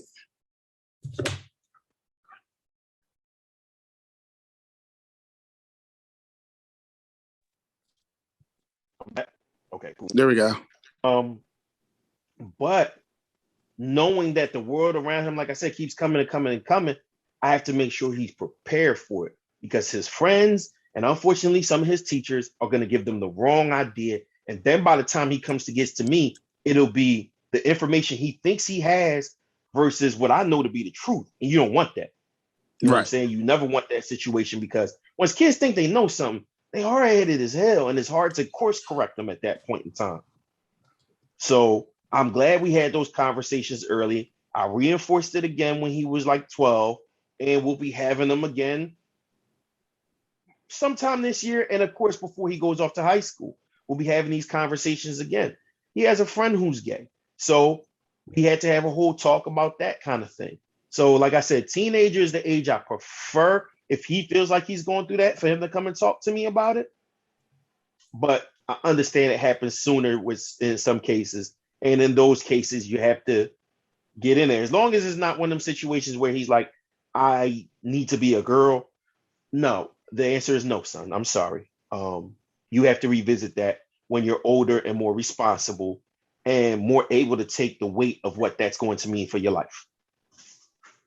Just can't let you do it right now. So for me, I saw y'all had that on y'all episode, so that's why I had to go ahead and answer that question too. He does his homework very well. He does his homework before he joins the show. So for me, I feel like teenage is the age that that whole choice thing happens. With my sons, we've been talking, especially the oldest one, this nigga, like we've been talking about sex since he was like 12, because I saw that shit coming. I saw it coming a mile away. Like I saw that shit coming over the sunset and the horizon. I was like, ooh, he like girls and girls like him. I'm about to say, boy. Like he like girls and girls like him. And this shit is about to get ugly. And lo and behold, both of them now, boy. Listen, lo and behold, it just so happened it went the way I said it was going to go. And I like, he was 13. So the summer of his year 13, I was like, I saw it. Like I peeped it all the way live. Like he came in the crib one day. He was out. He was sitting around. He was hanging with Brashan. This is the funny part about this whole story. He was hanging with Brashan. Exactly. So they had some girl house chilling. And I guess the girl rubbed his leg or rubbed his arm or something. And he got that first one, that first stiff boy. That nigga ran home so fast. He gonna hate me for telling this story on here. He came to the crib. He like, Dad. So we talked about it. I explained what it was. I explained what was going on. That next summer, I was telling his mom leading up to that summer, like, yo, watch who you have around him. Watch who you like let him stay with. I'm telling you, this boy he's very curious and some shit about to go down. Lo and behold, he was staying over one of her girlfriend's house. Her daughter's a little older than him, and he doing grown things now. Now this nigga doing grown things all the goddamn time. Like, just had a whole conversation with him last week about this shit. And like, hold up, my young boy getting cheeks. Yeah, your young boy getting cheeks. Yeah, your young boy getting cheeks. Yeah, your young boy out here. Yo, your young boy out here. Yo, he remind me of myself. Yo, your young boy remind me of myself so fucking much. Yo, that shit is scary, B. Like, nigga, like, I'll tell you offline the story what happened last week. Like, I'll call you and tell you that shit. I can't tell you on here because his mom and Tasha will kill me for telling that story on here. Yeah. Like, but just know. Listen, I'm gonna call you and tell you that shit. I meant to call you and say what happened. But he out here, like he out now. My middle son, he ain't there yet, but I see it coming. I see it coming. Oh, it's coming. Oh no, it's coming. Oh no, it's coming because he won on his formal last year. Remember, got him dressed up for his formal. Nigga looked the part, like he looked like something. So he gets to the formal. All the girls was like, "Oh, you dressed like this?" Now every girl wants to take pictures with him. First of all, y'all don't even like the nigga in school normally. Like y'all don't like the nigga in school normally. Like the nigga said he came home and was like, "Dad, the girls like me. Like they don't talk to me in school. All of a sudden, everybody want to be my friend and take my picture. They add me to group chats." I said, "Oh, so I got you dressed up, got your hair done the right way, and nigga, now you everybody's favorite person." Hey, you can't tell him nothing now. You can't tell him shit now, boy. Listen. Hey, so I follow his son on both of his sons on social media.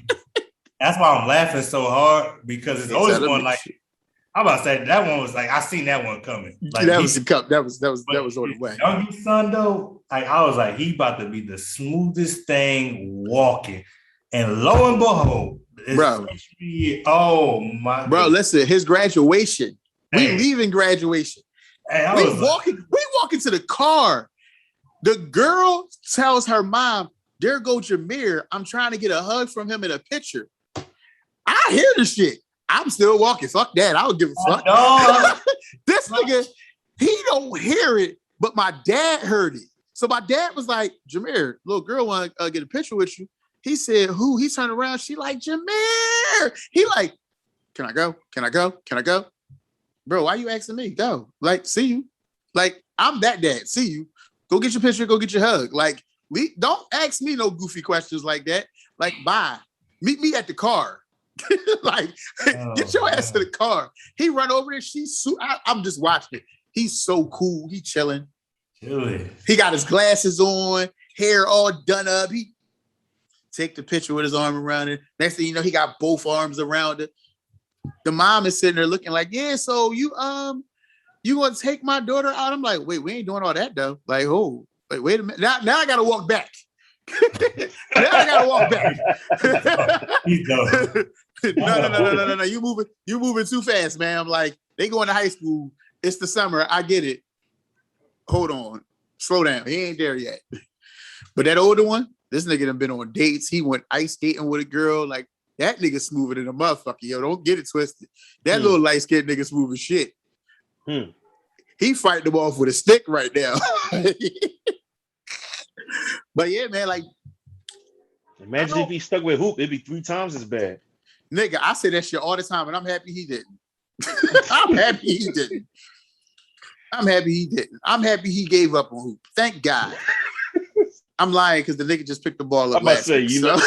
I'm lying. I'm lying. I'm lying, dog. He's back to hooping. I'm lying. He's been hooping for the last month and a half, dog. Like he's been. He found out Hoop is the plug.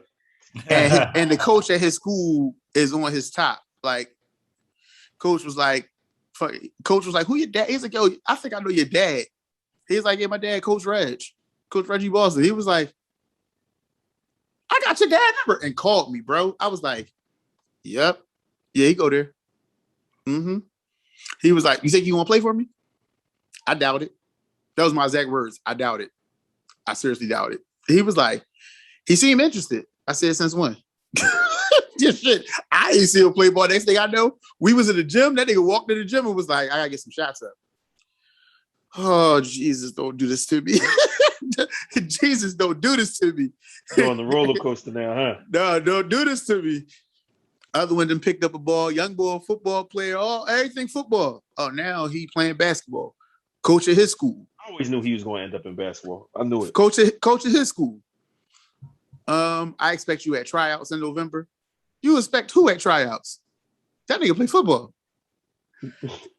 He was like, yeah, coach told me he expect me at tryouts. Expects. He's looking forward to it. Yep. What the fuck? Nigga, you don't even play ball. Dad, you know I play ball. I play a little bit. So, Dad, can we go work out? Once I heard that, it was a wrap. Oh, God. Oh, help me. Now these niggas want to be in the gym with me. That means they're not going to like me again. I got them liking me again. I need y'all to stay liking me. I don't want to be in the gym with y'all. And then the baby's playing ball. Like, she plays ball. That too. I like it. Yeah, she's playing ball. And she can just. I ain't coaching none of my kids stuff, bro. I ain't gonna lie. Bro, listen, Sierra is the reason why I will never coach my kids again. Sierra's the real reason why I'll never coach my kids again.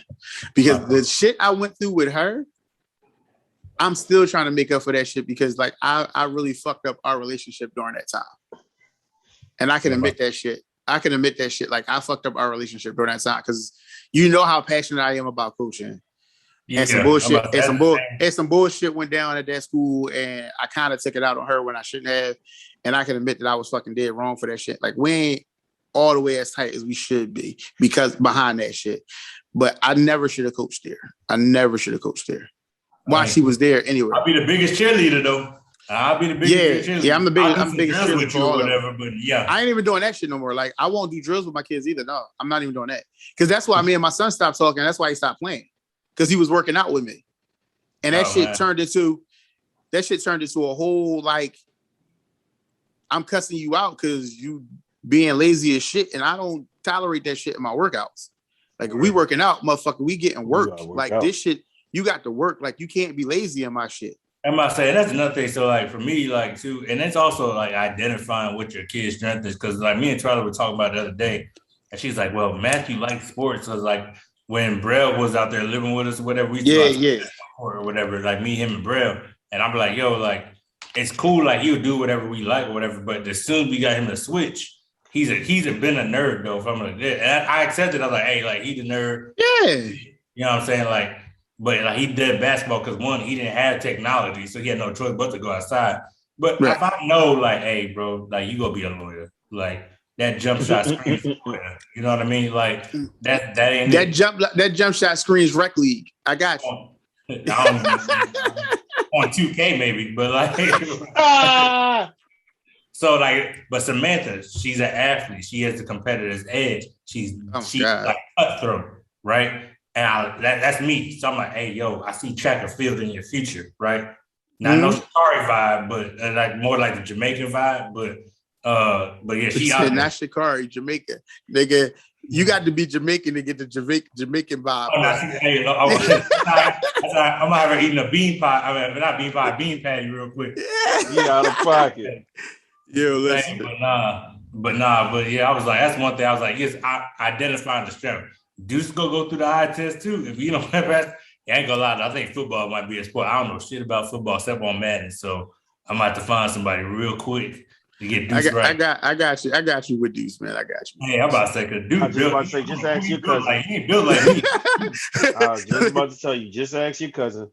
He knows somebody or he knows somebody who knows somebody. Right. Like, again, like, I don't go nowhere that this nigga's unknown. Listen, my son, like, when it comes to sports, like, Jameer is a fucking problem. Like, on the football field, that fucking boy can be a fucking problem. Like, his work ethic, like, he got me beat in the work ethic part. Like, he might not got me beat at being athletic wise, but when it comes to putting the work in, listen, I'd be fucking surprised. Like, that motherfucker go. Now, Jalen, on the other hand, like, if he could just adjust to his height, I think that's his biggest issue, is that he keep growing and the shit is throwing him off. So if he could just adjust to his height, he'd be a fucking problem on a basketball court. Like, he would be a fucking problem. But and he also got to work though. Like, he got to want it. I'm about to say his work ethic. His work things have to change. Yeah, his work ethic got to change. That's like, you? That's me. Yeah, his work ethic got to change a whole lot. Nick, but your son plays soccer right now. Like, Nick play. Yeah, he plays soccer, right? Nate, go ahead back in the room. You don't want to talk to cousin Reg. Nick plays soccer though, right? He's still that's his sport. Yeah. So we got to find him a team to play on again because he aged out of the program we had with Mike. With Mike. With Coach Mike. And then told me he was gonna have a team for kids Nick age. Next thing you know, I see him with a trophy with younger kids. So I'm like, all right, I guess he changed his mind. Right. But we got to find a solid program. And it's hard because this program is good competitively. But you know me as a coach, I'm going to look at things with a coach to see if it fits my kid. You know what I'm saying? Like, I'm not one of them people that's like, oh, you can't yell at my kid, or I got one of them kids you can't yell at. You got to speak softly to all the time. Nah. Hell no. Hell no. But at the same time, you can't be an idiot and yell at my kids. So that's the disclaimer I give parents now. I give parents that disclaimer from the rip. If you don't want your kid yelled at or cussed at, don't bring them near me. Because that's just not going to happen. Because if I see your child doing something stupid, and I'm saying stupid for a reason, that makes no basketball sense. That makes no basketball sense whatsoever. I'm going to tell them about themselves. So don't bring your child near me, because I'm not that guy. I'm not the talk soft, be nice guy. I can be, but most times I'm not. I'm probably throwing a clipboard or a chair somewhere. I'm about to say I gotta stop because I legit bent somebody's kid. If he came down the stands talking reckless, I was like, you can sit on the bench right next to him. You and your child can have a seat right here. Your child can have a seat with you up there. Like, you and your child can both have a seat up there. I got bad. I'm about to say somebody reported I was being disrespectful, and then I was like, oh yeah. But what I did do, I took some kids off the street and I brought them up in there back in the league or whatever, and we ran through it on purpose. So that was the thing. I was like, I'll take some 5 kids I got off the street that are some dogs, and I have them run through your little soft little behind kids. I'm trying to listen. We done did that before. Hey, I done did that plenty of times. That's part of my coaching tactic. A couple of different programs we had. That's my coaching tactic. Oh, y'all think? Nice? Oh, y'all nice? Cool. I got some kids for you. Give me a second. Kids in here. Bring my 7 kids in here. Y'all show me how nice y'all are. Yeah, I'm good for that. So, man, it's been a great pod, man. It was fun having you on, cuz. Man, I appreciate y'all having me, man. Again, man, tell everybody where they can find your show at. Tell everybody the name of your show and let them know when y'all post. Absolutely. Once again, 2 as in the digit, Kings with a Z, 215 is in the area code for Philly, if you ain't know. Facebook, we got a page where I'm usually dropping the episodes. I drop little clips and previews to the episode. The episodes are on Thursdays. So usually at some point during the week, I'll drop a clip coming up to the episode that's coming up. And on Facebook, it's TWO Kings with a Z 215. You can follow or like that page. Go there, give us some comments, some feedback, stuff y'all want to see, stuff y'all want to hear or whatever. And on IG, it's 2, like I said, the digit Kings 215. Same thing. Show us love, show us criticism, give us suggestions, whatever it is you want to say about an episode or about the podcast in general. Go on there. If you want to flame us, go ahead. I don't care. Maybe it'll be something I can learn out of that. We open to criticism and stuff like that. But the one thing I'll say about a podcast is we not out to be trendy. It's a conversation. So for those who want to get involved, hit us up too. It's a conversation. We not out here, we trying to make such and such million views by such and such days and all that. Listen. Right. Hold on. Your mic went out again. People blowing me up all day today. But like I said, it's a conversation with 2 homies, and we invite other people to come kick it at the table. My guy Ace, A.C.E, you know what I'm saying? Shout out to him. And we on Spotify, Google Play, Apple Play, So give us a run. All right. All right, cuz we gonna let you go and we gonna close our show out like we always do. But man, it was great having you on today, man. Once again, thanks for having me, fellas. I appreciate it. Sure. All right, cuz.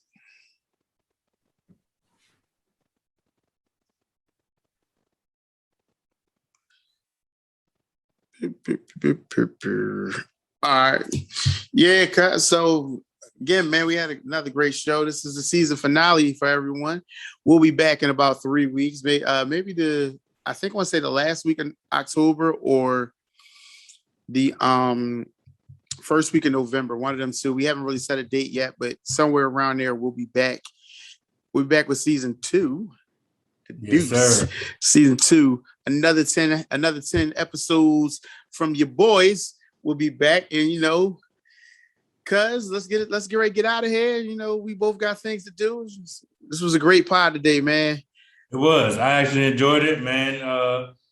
I will say, man, I'm gonna miss doing these pods, but these 3 weeks we can get our stuff together because we are gonna be having our GOAT conversation to start the season off with, and I can't wait because I got a whole textbook ready to whoop Reggie's ass with. So I ain't gonna lie. I'm coming with it. But seriously, y'all, I appreciate y'all for sticking with us for these last 10 weeks, these last 10 episodes, man. We're putting out. We were new to this, like I said, Yes. But we hopefully we've gotten better over the last 10 weeks. Keep on following us, give us suggestions or whatever. We're gonna keep on growing. We only can go up from here. So stay with us. And yeah, man, that's all I got. All right, man. So this is the season finale of B&B on the Clock. Again, man, we like to thank our first time, last time, and all our listeners, all the people that stay on the clock with us, man. We appreciate y'all. If you haven't checked us out, please check us out. Go to our Facebook page at B&B on the Clock. You can go to our IG page at B&B on the Clock. You can find us on Spotify, Apple Podcasts, Google Play, Breaker, Anchor, all the streaming platforms, man. We there. Sure. Listen, man, we love y'all. We thank y'all. We'll see y'all in about a month's time, man. For myself, Coach Reg, and for my guy, JP the Kid 1, we bid you adieu, and we see y'all soon. Peace out.